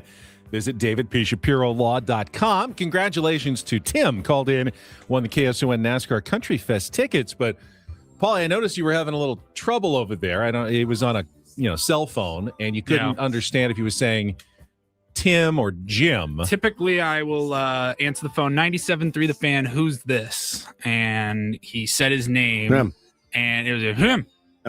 And the phone kind of cut out, and I go, "What was that? One more time." It's him. It's him. And then you went all okay. Like that woman who was trying to get the medical information on the phone. This was one of my favorite moments of last year. The culture came back with a big bacteria called Pantoia species, and that is spelled P as in pork. What?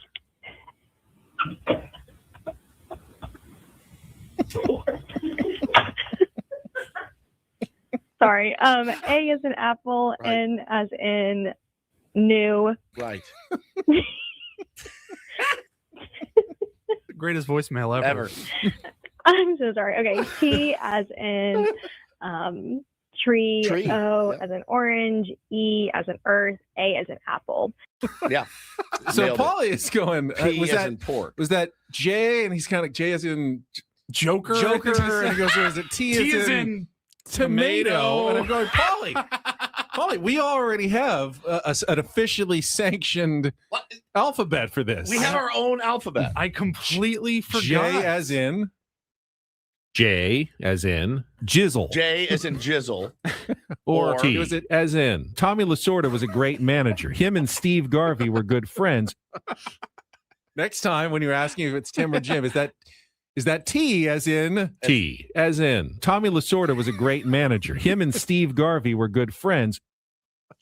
Oh my God. Or J as in jizzle. As in jizzle. It was T. It was Tim was the answer. It was Tim. Congratulations to Tim with a T as in Tommy Lasorda was a great manager. Him and Steve Garvey were good friends. That's right. All right, let's go out to our SDCCU fan hotline. It's not Big Bang Banking. It is better. We are joined by in-season Sammy Levitt, who is a part of all the excitement yesterday on a victorious Hamul Casino Padres post-game show from the Loft at Petco Park. After a Fernando Tatis Jr. walk-off home run, you got to talk to him all shirts off right after the game. Sammy, that was unreal. That man. was fun. Perks of the job. I mean, your shirt was on, his was off. God. I even I posted a video from my Meta glasses on my social media, so I gave the fans an up-close look at Fernando shirtless. I felt like I was doing my duty to San Diego there, but it was a great moment for Fernando.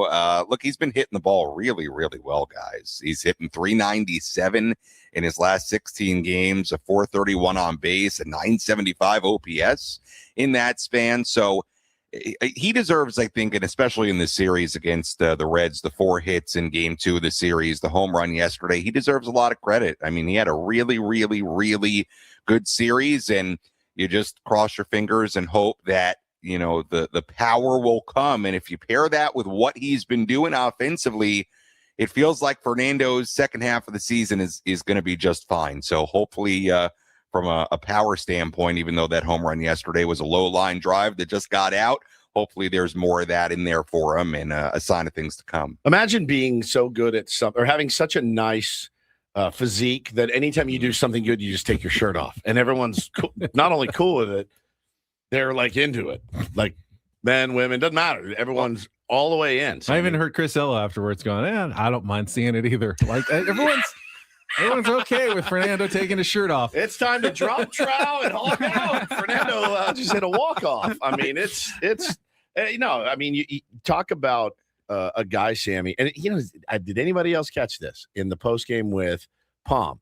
He's like, just been working with my hitting coaches and trying to figure out. I was like, there you go. Specifically, he mentioned hitting coaches. Little vote of confidence, perhaps. I don't know. I mean, I spent, you probably get it all the time, Sammy. You know, losing breeds contempt, and contempt breeds emotion. And when people are emotional, you want blood, right? You're out for blood. And people have accused me of hitching my wagon to Steven Souza Jr. I don't care. I don't know him at all. I met him one time. I blame the offensive struggles on the players that are executing or not executing. I have, and I always will. They're the guys pulling the trigger, so to speak. But, you know, to hear that from him, I thought was pretty interesting. Yeah, I think, you know, look, I think it's very, very easy to put blame on the coaching staff. I mean, think about last year when they were having all that trouble slugging. Now, the offensive struggles as a whole weren't quite what they've been to this point this year. Correct. But you guys remember, I mean, there were people calling for Victor Rodriguez's head during that time. 100% right? So, daily. You know, and also I think the idea that 2.5 months into a tenure that, you know, you're letting go of a hitting coach is just, I don't think it's reality in how A, things usually work, and B, in the way that the Padres have typically operated, and what we've seen over the course of time from AJ Preller. And, you know, look, I'm with you, Woodsy. I mean, I at the end of the day, mostly put it on the players, especially when you have a group that is this experienced and this veteran of a group, and just all of a sudden is so collectively struggling. I get the criticism and why people, you know, point towards the coaching staff, and look, obviously you can't quote unquote fire the players, right? So immediately people look to scapegoats, but you know, hopefully that is, you know, sort of a nod at the coaching staff from Fernando and saying, hey, they're helping me out and they're doing the job they need to do. So, look, overall, hopefully what we saw from Fernando yesterday is a sign of things to come. Quite frankly, what they did in the 8th inning yesterday, don't overlook that. They were down 4-2, had a couple of big hits with runners in scoring position. Samad Taylor continues to be, I think, just such a great story for this team, and he has been a spark, no doubt about it. So it was a really good win yesterday, and offensively a really good win. So hopefully, you know, a bit of a turnaround offensively coming. Gavin Sheets had a couple of big hits in the series. He also had some interesting comments after the game. Craig Stammen kind of said the same, Sammy. I wanted to get your thoughts because baseball players and coaches tend to minimize the impact of any single game in a 162-game season. But they both said after the way the Padres lost on Tuesday in extra innings and not coming through, and the way things have been going recently, they both felt that yesterday was a bigger game than most. And they said that before the game So the way it ended became even more satisfying for the Padres and maybe more significant than your just typical 1 out of 162. Yeah, I would agree with that. It felt like that a little bit for a lot of reasons. A, because it was so agonizing on Tuesday night. I mean, we were all kind of thinking it, saying it as the game's going on, and I'm going back and forth between the field and the club area with the extra innings going on. And you're like, oh my goodness, and you're looking at the runners in scoring position for both teams, just balloon in the left on base. It was a bad loss on Tuesday, and there was so much criticism about Manny after the game. So I understand that yesterday felt like a big game because of what happened on Tuesday, but also, you didn't want to lose another series. I mean, if you lose that series, you're a game above 500. You've now had a 2-4 road trip after a really rough, 2-4 homestand after a really rough road trip before that. You know, you're losing to teams with losing records, losing series. I mean, it's looking pretty bleak. So not that one game is going to totally change the tenor of what's been going on, but did feel like a big win yesterday, especially when you're trailing it. To be honest, it felt like the kind of win they were getting very early in the season when everything wasn't going right, but they were still finding a way. And you hope maybe yesterday was a bit of a return to that. So I agree. It felt like a big win yesterday, and now you hope they can take the momentum on to a long road trip. This is going to be a tough road trip, Sammy. Anytime you have to go east, it's June, it's getting humid and muggy. Baltimore, St. Louis, Texas for 9 games. Mm-hmm. And, you know, these are games because when you look at the other side of it, it's Braves, Dodgers, Cubs, Dodgers. I mean, some really good contenders. You can't really have a bad road trip here and feel like you're still going to be, you know, in shouting distance when you get to the All-Star break. No, they got to go right now. They got to go.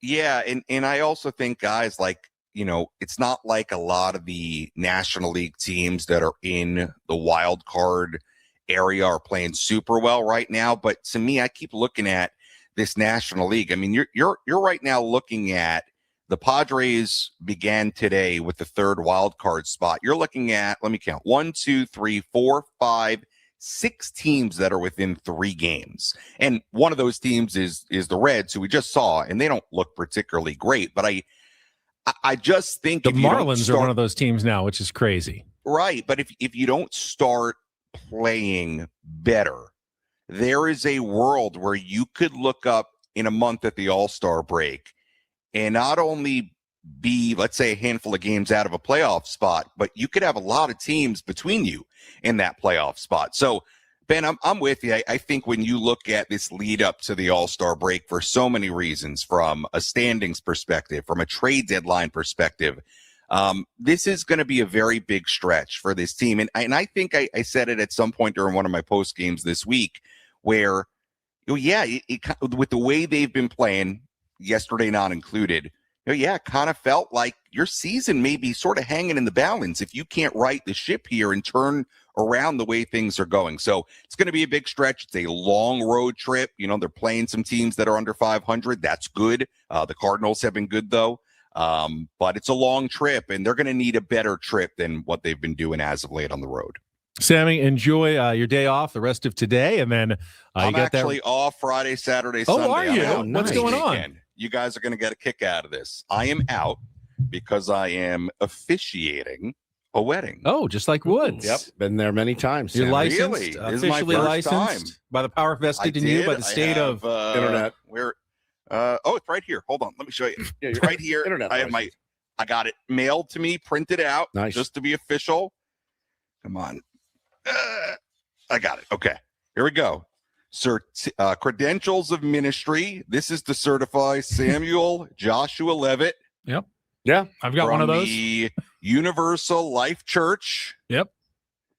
There we go. Yeah. Dude, who took about 5 minutes. Who are you officiating? 2 minutes. Who are you officiating? I am marrying. I am. I guess we get it. Right. Yes. Yeah, marrying. Okay.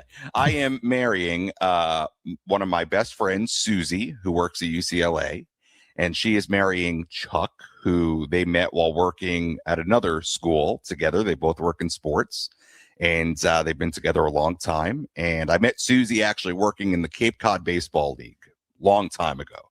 So we're still great friends and great friends with Chuck, and they're getting married in the LA area. So I'm going to be doing that on Saturday. So I'm out for the weekend. I'll be officiating. I got everything ready to go. Speech is ready. Good. Got my tux, bow tie, whole thing. So I have a question, Chuck, Sammy. Chuck finally pulled the trigger. It was time. I mean, she's Yes, sitting it there was. twisting in the wind for years. My question for you, Sammy, yeah, go ahead, Paulie. Are you going to say the line? Have you worked it in? Obviously, wait. I got to show you something else. I know you did. You think they want me to do the line? Let me show you what they gave me when they said I was going to officiate. It says, and with that, I now pronounce you husband and wife. And with yes, I will be saying the line in some version of it. You could probably make hundreds of thousands of dollars just marrying people with that line at this point. This may be the start of the side gig. Of a side gig, yeah. It's gonna be fun. I'm Do looking you forward have to to it. go? I know we're up against it here, but I did want to say, just so you know, I heard you guys talking about dating apps earlier this week. Yeah. You guys want no part of the dating apps. Let me tell you, it is. I have never felt things have been, at least personally, more bleak. Like in a dating sense, and it's not because of the people out there. It's just the whole thing. The whole experience with the apps and the modern dating. It's brutal. I mean, the talking, guys, you got to look at the prompts and the photos and come up with things to say to people. Like, I don't want to come up with things to say. Then they probably won't even like you back. Then you got to make small talk constantly over and over and over. I mean, people take days to respond. I mean, it's so, you want, anybody out there, if you don't have to, you want no part. And I guarantee so many people out there that are on dating apps are agreeing wholeheartedly right now. I feel like we can help Sammy. Listen, cry me a river. All right. Cry me. Oh, they got to scroll through all these hot chicks on my phone all day. That's where you're in theory, it sounds good. I am telling you, it's bleak. Well, Woods, you set up Paulie successfully as matchmaker. That's Maybe true. Sammy will be your next success story. Sammy, would you be interested in like playing a little bachelorette game or bachelor game in the studio? We can make this happen.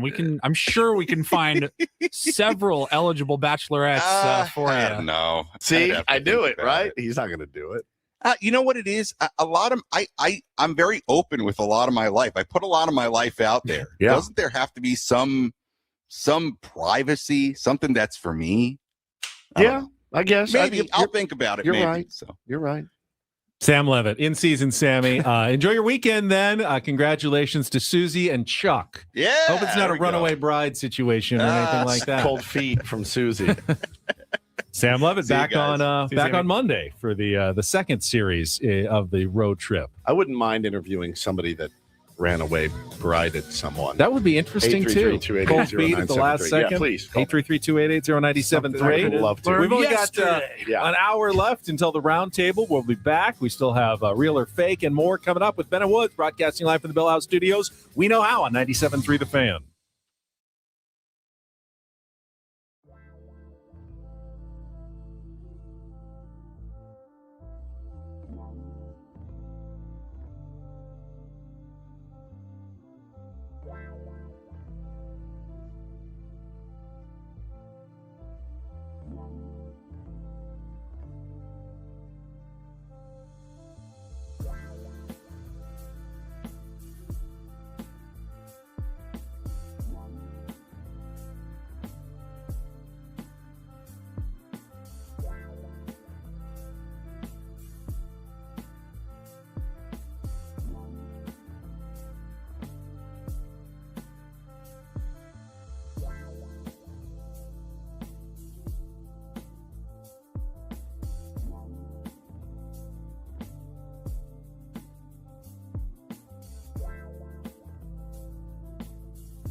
Oh, yeah, we are, 2/3 of the way home, but we will, of course, be hitting our Padres Epic Roundtable, brought to you by Epic Wings. I cannot wait. Just in, 45 minutes? 55 minutes away from sucking down 3 wings really It's been a couple fast. weeks. It has, dude. Sucking down 3 wings as quickly as you can do it. And then getting over to my seat. And AJ Cassavell is going to be joining us on the roundtable today. Always good to see AJ. Love him. He's a healthy, pretty fit guy. Yeah. It's always tough to just like shove as much Epic Wings into your face in front of him. Like when Bob Scanlon was here, he's like, I'll have a carrot. And you're like, hey, well, okay, good to see you, Bob. Hey, just sucking it down. How you doing? Good to shake your hand. And Mud was here. I don't think Mud had anything. These guys are. Uncle Teddy just sat there and watched everybody just. Yeah. He just sat in his chair with his Crocs on. It is harder when you're a guest somewhere. You're not comfortable eating sometimes. Not for me. Really, you have no trouble. None. No. Unfamiliar environment. Oh, you guys got wings? Awesome. How did you gain all the weight? Dive right in. Okay. I'm Woodsy. That's Paul Reindl, executive producer. Ben Higgins, your friendly neighborhood sports anchor, joins us. Well, Ben and I both looked at each other. I go, I had something here. And I forgot. He goes, I did too. And I said, maybe we take a note every now. Just write on your paper, whatever it was, door, whatever it was, whatever you thought in that moment. Write it down, and then we're good. We continue to have too much fun during the breaks talking to each other. It's as true. Well. It's true. I had you guys laughing. Yeah, Paulie did. had us going I think again. I took away some of your concentration. I'll never not laugh at that. Why were we playing it? Yeah, All why right, weren't we? So everybody, you've heard the clip before, but we hadn't played it in a while. At least the original clip. And it is our 7-year anniversary. Yeah. Yesterday was Yesterday was. here at Odyssey. And Paulie said, this might be the funniest radio clip that has ever happened on these airwaves. Yeah. So I'll just spoil a little bit of the surprise. We don't have a Reindl report today. Okay. But if we did, I amended the already long established open for the Reindl report. Well, because again, my goal by the time our contract's over is for the Reindl report intro to be 4 to 6 minutes long. Right. I want all the funny stuff in it. I think you it's need so good. Enough time to at least go to the bathroom. Yeah. Maybe run down to 7-Eleven real quick. Have a come cig back. if you want. If you start smoking again, you go grab a cigarette, come back, and the Reindl report intro is still playing. Well, as a show, I love it. I think it's hysterical. We've been a show for 8 years. We've done the Reindl report for a good amount of that. We're only up to 45 seconds on the intro. That's it? Yeah, but We I can do 3 better. minutes. I did make a change, and I wanted you guys to hear it before we aired it. It's the Reindl Report. Hey, Paul, how you doing? Okay, how are you? I'm good. How you doing today? Okay, how are you? On 97.3 The Fan. Oh, you're so. Brett Michaels has made the Reindl report. When did we do that? Last Friday, I think. I'm good. It was. He's unbelievable. Okay, how are you? I'm good. How you doing today? Okay, how are you? I just love it so much. I love that it's Brett Michaels. He's like, I'm good. He was the sweetest guy, man. He was so rad. We were talking about his daughter, Rain, and her new show and her feet pics. Right. I still haven't looked yet. But Paulie did update the Reindl report. And so we started talking. We're like, I think maybe Ben was like, where did that come from? Where did that clip come from again? And I go, I think the original clip from the okay, how are you? Yeah. It came from Coach's show years ago. And I don't know that we really even addressed it like the next day a whole lot. We maybe played it once and didn't want to draw a ton of attention to it. I don't know, but I firmly believe that like Coach was on remote. I think he was at the blood drive. Yeah. So he has no control. He has no call screen. He has no idea. He's at the mercy. He's got probably Adam over here. And he's like, hey, Harold's on line 4. Harold, by the way. Try to think. And I firmly believe that this call is maybe the greatest, funniest piece of audio that has ever played over the 97.3 The Fan airwaves. I couldn't agree more. Didn't come from our show. Didn't come from Gwen and Chris. Any other show that's been on this station in its history. I think this is the best clip ever. Joe in San Diego, thanks for hanging in there, my friend. Welcome to 97.3 The Fan. How are you today? Okay, how are you? I'm doing well. You want to come out and give blood today, Joe? Okay, how are you? Oh, what? I'm doing great. Hello. What? Okay, how are you? I'm doing very well. What do you got for me today? He's stuck. So, Robert's did he get a raise? What? Robert Suarez got a raise. Robert Suarez absolutely got a raise. He made $5 million last year. He's going to make right around $8 or $9 million this year. It's incredible. Oh, really? Yeah. I don't know.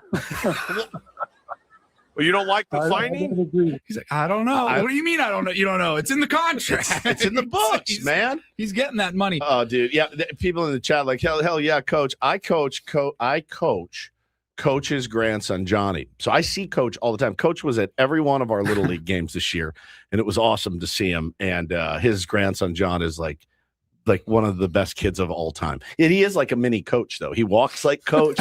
He talks like Coach. It's amazing to see. Thanks for hanging in there, my friend. Welcome to 97.3 The Fan. How are you today? Okay, how are you? I'm doing well. You want to come out and give blood today, Joe? Okay, how are you? Doing great. Hello. What? Okay, how are you? The second guy sounded like a different guy. Like it's like his buddy. He's like, okay, how are you? It's just the greatest, man. It's just the greatest audio. So that's what we were laughing at and completely ruined my No, this is probably better than whatever we were gonna have anyway. Okay, how are you? I'm good. How you doing today? Okay, how are you? I never get tired of it. Yeah, I never, ever. It is truly amazing. Never get tired of that piece. I think it's so good. I do worry that we'll all be Joe one day. No, 100%. 100%. Right. Please just take my phone away. Yeah, take my phone. Take my phone. Yeah, wild rock star Brett Michaels sounds so mild. Yes. Oh, I'm good. I'm good. I'm good. It kills me. Had the full audio of us greeting him. Yeah. I just like called in. Hey, good morning. It's Brett Michaels calling in. Hey, Brett, how you doing? I'm good. How are you doing today? I'm doing very well. Brett, you're on with Ben and Woods here in San Diego. Good morning. Good morning, man. Thank you for having me on. This is going to be awesome. He sounds like an aluminum siding salesman, like knocking at your door. Like, I'm good. How are you? This is going to be awesome. It's so. I'm good. How are you doing today? He's so earnest, dude. I would buy anything from that man. There is no doubt. No doubt. Anything. I'm good. How are you doing today? It's my favorite, man. It is just my favorite. Thank you for having me on. This is going to be awesome. Awesome. So positive. We were probably his 20th radio interview morning. No doubt. No doubt, good. Man. He was great. Well, thank you for so is Sammy Hagar. We've had good luck. We have with the old rock stars, the major rock stars of the 1980s. It was so. Who's good, next? So good. So good. All right. Why don't we just take a break and we will get to some real or fake when we come back. We need a contestant for our daily game, chance to qualify for the staycation in Mission Valley at the Town and Country, the $250 food and beverage credit. If you want to play real or fake, call now 833-288-0973, 833-288-0973. Then Eno Saris coming up at the bottom of the hour with Smart Baseball, all ahead on San Diego's #1 sports station, 97.3 The Fan. Quickly, though, let me tell you, friends out there, you got to get the EcoWater SoCal system in your home. You're going to love it. Now, I don't know how you're currently getting your water, right? If you're doing the big delivery and it's sitting outside all day. Got them jugs, don't you? Yeah, I used to have them, and they would sit in the sun and bake until I got home, and I'd have to lug them inside, put them up on the big cooler. It wasn't great, man. Now I just turn on my faucet, any faucet in my home. I've got EcoWater SoCal pouring out of it. And it is mineral rich. It is alkaline water. It is delicious. It tastes better than any water you'll have. And yes, you will start to taste the difference everywhere you go. You will miss it when you leave. Trust me. Everybody's obsessed with it in my home. These guys have been the masters at doing this since 1925. Over a century of perfecting the soft life for you. Give you the soft water. Southern California, the water is rock hard here. It's not what you want. Tears up your pipes. Not good for your body either. So no guesswork, just facts. Their new systems, they've got smart leak monitoring with a whole home shut off and financing up to 84 months. It's a total no-brainer for you and your family. We live it every single day in my home. 760-350-3338, 760-350-3338, or go to ecowatersocal.com. Let them know Woodsy sent you. Not everything in life should be hard, especially your water. Keeping it soft since 1925.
Hey player, this is all yours. This room with this view. This speakeasy with this cocktail. Hey, could you make that too? The spa with this. Ah. And this pool on this roof. This is all for you. The all-new Hamul Casino Resort, now open.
This hour on 97.3 The Fan is brought to you by GL Pools, the swimming pool experts, trusted by thousands of San Diegans since 2006. Baseball is back, so is swim season.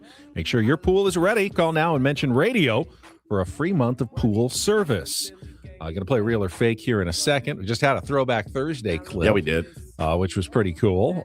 Thank you for that. And then I will be spending the rest of my day, since there's no Padres, doing a little World Cup coverage. Nice. Finding some maybe local Mexico El Tri fans. Their game against South Africa, kicking off the World Cup, begins at noon today from Mexico City. I imagine bars, restaurants all over town going to be showing the game. I know SDFC is doing their big Mission Beach party every single day with all the games down there if you want to show up and register for free.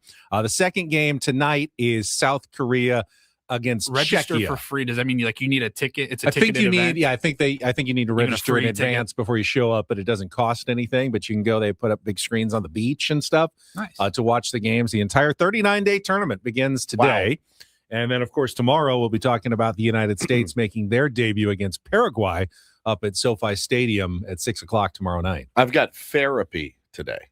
Therapy? No. Therapy. Family therapy. As soon as I get out of here, after the roundtable is over, my kids are, Bo's out of school, got out yesterday. Taylor's still got a couple weeks, but he's given the day off today. So he's like, whenever you get home, we are leaving. I don't even know what time it opens. I don't think it's chop. What time does it open? 10 or 11, I think. Okay. Yeah, we got to get down there ASAP. I forget what your fare indulgence of choice is. So, hot dog on a stick or... Dude, you nailed it. Corn dog. Corn dog. That's what I thought, yeah. It's got to be the first thing that I have. Corn dog. Used to do the cinnamon roll. That's me. But cinnamon roll's my fare I can't indulgence. I can't do it anymore. They had that Tres Leches one last year that was so good. I can't do it anymore because it's too much. Everything's too much. It's just too much. But a corn dog you can handle. Corn dog, legit. I like the strawberry lemonade. And I'll get something sweet. I just don't know what yet. I rarely get it. Dole Whip. I think they have a kicked up version with like the Mexican Pulpindo candy syrup or something that they're doing with the Dole Whip this year. I haven't seen the new foods of the year. I haven't either. The teriyaki chicken in the carved out pineapple always looks really good to me. I've had it before. Yeah. It's better looking than maybe. It looks incredible. I know, it always looks so good. I've never had a drink out of a coconut. I've always wanted to. Have you? And I've never had. Gilligan's Island. Just put a straw in a coconut and drink it. I've never done it before, but I would like to try that. Oh yeah, at some tasty point. Chips, those fresh fried potato Yeah, chips. those are good. Always good. Those are tasty. The turkey leg is a good idea, but it's hard to get it all the way down. Greasy. Carrying it around So with you. I don't know what I'm going to get, but I know that corn dog is first on the list. I do sometimes look down at the people who then just get like a regular burger. They just go and you go to the normal fair and you get like spot the burger and joint. fries, and I go, come on, let's do better, people. We're at the fair. Let's kick it up a notch. Get a fried full ham stuffed with cheese with gorgonzola. Fry it and eat that because that's what you're there to do. Exactly. I'm excited for family therapy today. It's always a good time. You're going to be wiped tomorrow. Deep fried Oreos. Deep fried Oreos, standard. I had fried cheesecake there one time. I mean, you're such a fat pig. I'm talking to That's what myself. it's about. You're such funnel cake for sure. A fat pig. In there, try to get some fried cheesecake, please. Hey, cheesecake's bad enough. Let's fry it. Take some fudge home. And then they put preserves on it like you like. It's just the worst, man. All right, we've got a contestant on the line. It is Throwback Thursday. Let's play a little Real or Fake. Some are here for the compelling sports talk with Ben and Woods. You can go plow through another donut. It's time for Real or Fake on 97.3 The Fan. Tell the people what they'll win today. Yeah, I don't mind the corn. Love the corn. Put enough butter on it. Yeah. Delicious. Interesting that you mentioned the fair. Oh. Because it is time for Real or Fake. It is brought to you by Bay Alarm, security and fire alarms for every business. We got you. We got Scott as our contestant today. Good morning, Scott. Good morning. Hey, this is going to be awesome. I hope so. Thank you, Brett Michaels. If you can get okay, how are you? If you can win our game, you will qualify for the grand prize. 2-night stay at the Town and Country Resort, $250 food and beverage credit. Check out their 3 pools, 4-story water slide named Twister. at the Town and Country, where you can book special rates just for fan listeners starting at $199 per night at towncountry.com/thefan. So speaking of twisters and fare and food, we are talking roller coasters today on Real or Fake. I have a list of coasters you can ride. Woods can ride today at this year's San Diego County Fair, but I've also thrown in a few rides you won't find at the fair. If you can successfully separate the real from the fake 4 times out of 7, you, Scott, will qualify for our grand prize. And you can use Woods as your phone a friend. You ready to play? Ready. All right, round 1, real or fake fair roller coaster. Crazy Mouse, real or fake, Scott? I'm going to say real. Oh, yeah. Crazy Mouse. You can ride that one at the fair. You are 1 for 1. Let's go to round number 2. The Velocicoaster, real or fake? The Velocicoaster. Velociraptor. I'm going to say real. Fake. That one's fake. Good, Woods. I think that's one of like the Six Flags types ones. This is only at the fair. All right, round number 3. Steel Vengeance, real or fake fair roller coaster? Fake. Yeah, that is fake. Very good. It's an adult film. Scott's into it. All right, it's 2 out of 3. Awesome. Let's go to round number 4. Dinoconda. Dinoconda. Real or fake fair roller coaster? What do you think? My gut says fake. Wood? Fake. He says fake. All right, Woods, I'm with you. Fake. Come on. Dinosaur, anaconda together in a roller coaster. It's fake. Very good. You got it right. All right. You are one away from the win. You are welcome. All right. The Raptor coaster. Real or fake, Scott? That is real. It is. Oh, let's go. Stop. Congratulations, Scott. Oh. And he is Scott's into it. Best winner ever. Hang on the line. Paul, they'll get your information. Save that. Shout out to my brother Brad. Shout out Brad. Shout out to Brad. Hang on Shout the line, out to Scott. Brad. Not to his family. Just to Brad. Just to Brad. All right. Congratulations, Scott. Shout out. What else you got on there? We've got the Little Dipper. Real.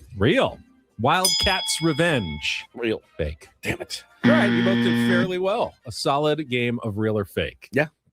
All right, we've got one segment left before the roundtable starts at the top of the hour.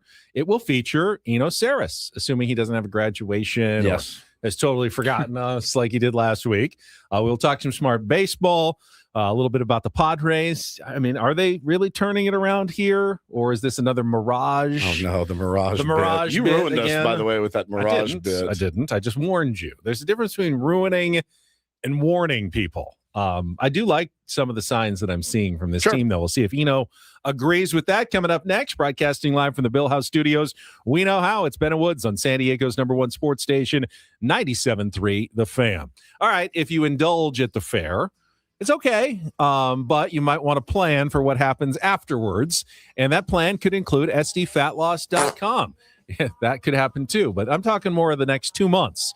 Because in just 2 months, you can lose 10 to 20% of your body weight, up to a pound of fat per day, with a program that developed by doctors that helps build your metabolism, preserve your muscle, as opposed to the GLP-1 injections that may suppress your appetite a little bit, but you're going to lose muscle and you're not changing metabolism at all. SDFatLoss.com is based on real food, so your body kind of used to it. I ate a lot of chicken and steak, some ahi tuna, vegetables that I liked, berries during my program. They will explain how it works, how you can change your metabolism, lose the weight fast and sustainably, because since it's been done, I've kept my entire 40 pounds off for 3 full years. If that sounds good, it's not a crash diet. New training program for you, but training without exercise. Go to sdfatloss.com and set up your free consultation. And right now, before summer is even in season, take $200 off during their spring special for the one-time fee, not the ongoing cost of the injections. Again, go to sdfatloss.com. That's sdfatloss.com. Results may vary.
He just here. I'll show you a little. Just a little. Please don't. Just a little bit. What hurts on you? Nothing at all. A little bit. Not that now. So let's say whatever you're about to touch is the only thing. Let's say It's gonna hurt. Right? All right, yeah. Okay. Pretend your knee hurts. Pretend your knee hurts. It's going to in a second. Right here. Oh, that is not pleasant. Hey, player, this is all yours. This room with this view. This speakeasy with this cocktail. Hey, could you make that too? The spa with this. Ah. And this pool on this roof. This is all for you. The all-new Hamul Casino Resort, now open.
Ben Woods brought to you by David P. Shapiro Criminal Defense Attorneys, helping good people regain control of their future when charged with a crime since 2010. Visit davidpshapirolaw.com. Epic Wings, Epic Padres Roundtable at the top of the hour. But right now, let's get to a little smart baseball. It's time for the super polished, yet to be named Smart Baseball Weekly segment with Eno Harris, Saris, son of a bitch. Brought to you by 7 Mile Casino, just 7 minutes from the ballpark, by the bay in Chula Vista.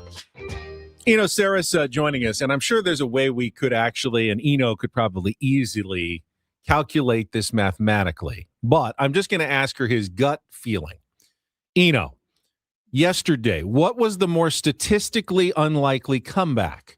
The Knicks down 29 in the second half, or the Giants down 9-1 in the 8th inning and beating the Nationals, or the Padres down 4-2. I thought for sure that's where you were going. Fair enough. All three were epic comebacks, all equal in my eyes. Given how much the Padres struggled, maybe the Yes, Padres. But, maybe the Padres. You know, the Knicks comeback was the biggest in the all time in finals history. So I'm gonna go with that one. But you know, here's another little statistical nugget. It's kind of fun. I mean, the Eldridge Grand Slam and the Tatis homer came within seconds of each other. Oh, I didn't know that. Wow.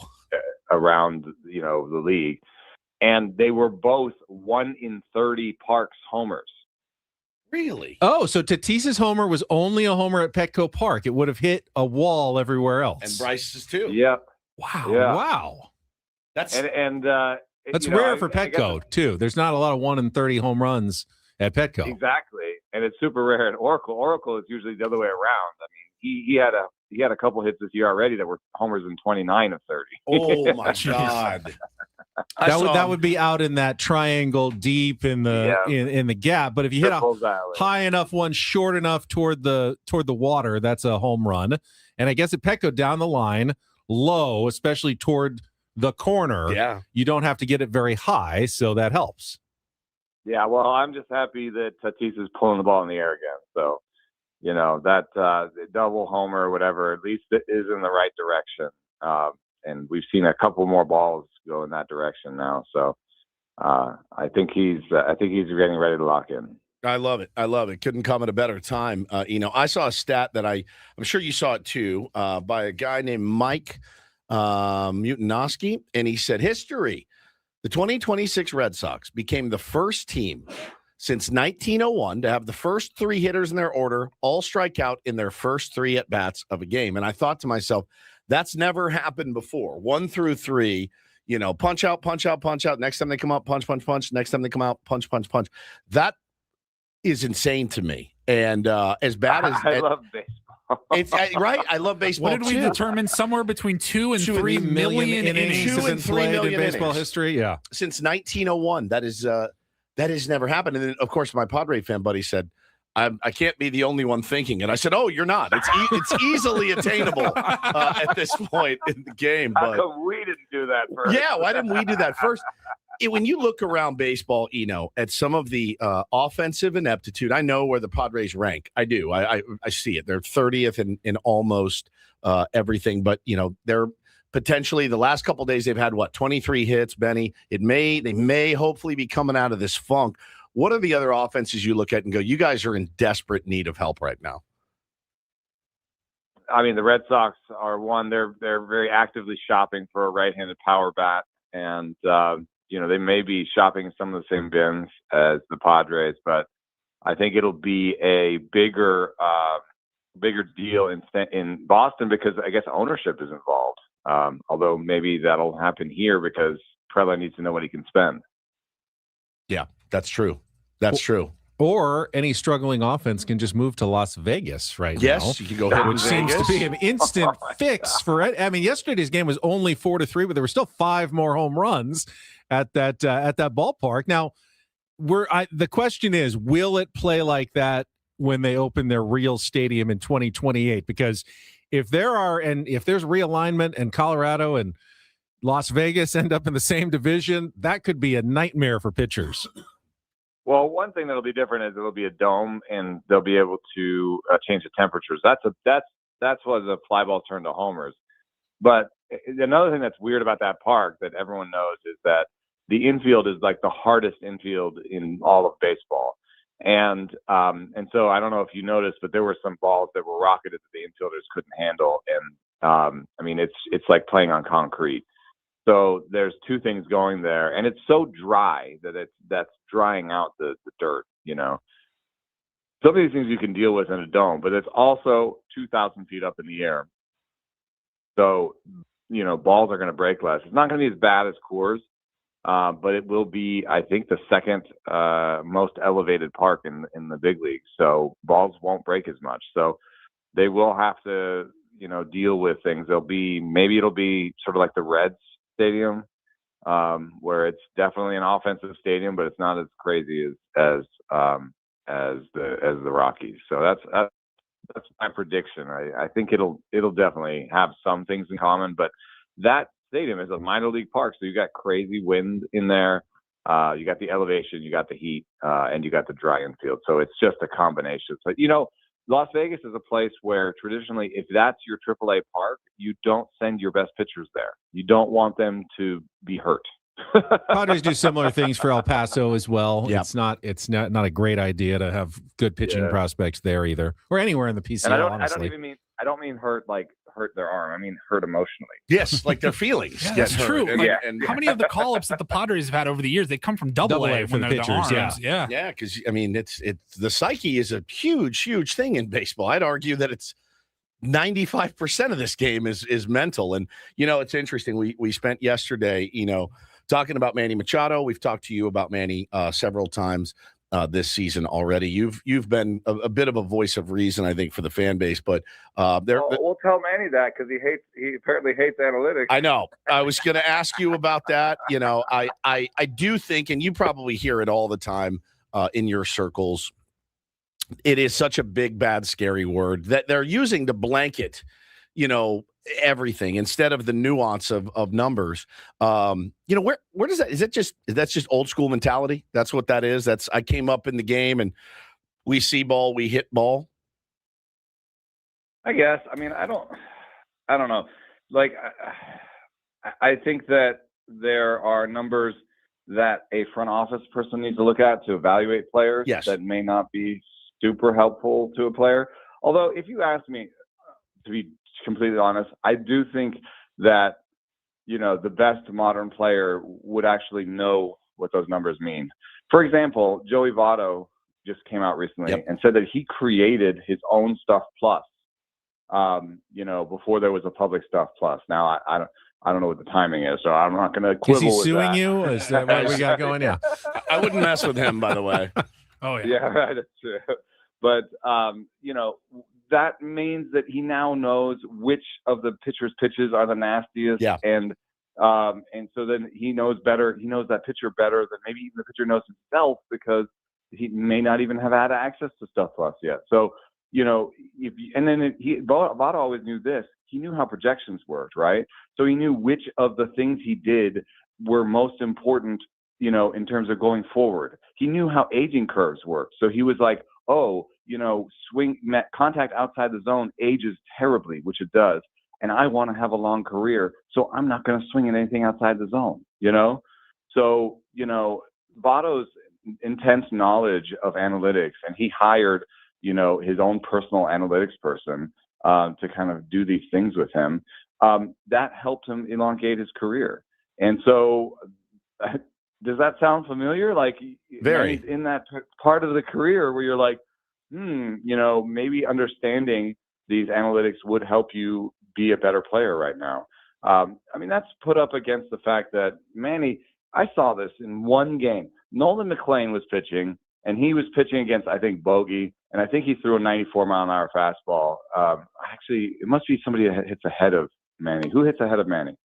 No, Stammen changes his lineup a lot, but usually Merrill or could be Sheets sometimes, but Toddy. I think maybe it was Merrill or somebody. Anyway, he throws a 94-mile-an-hour fastball to the guy ahead of Manny. Manny comes up, first fastball, 97.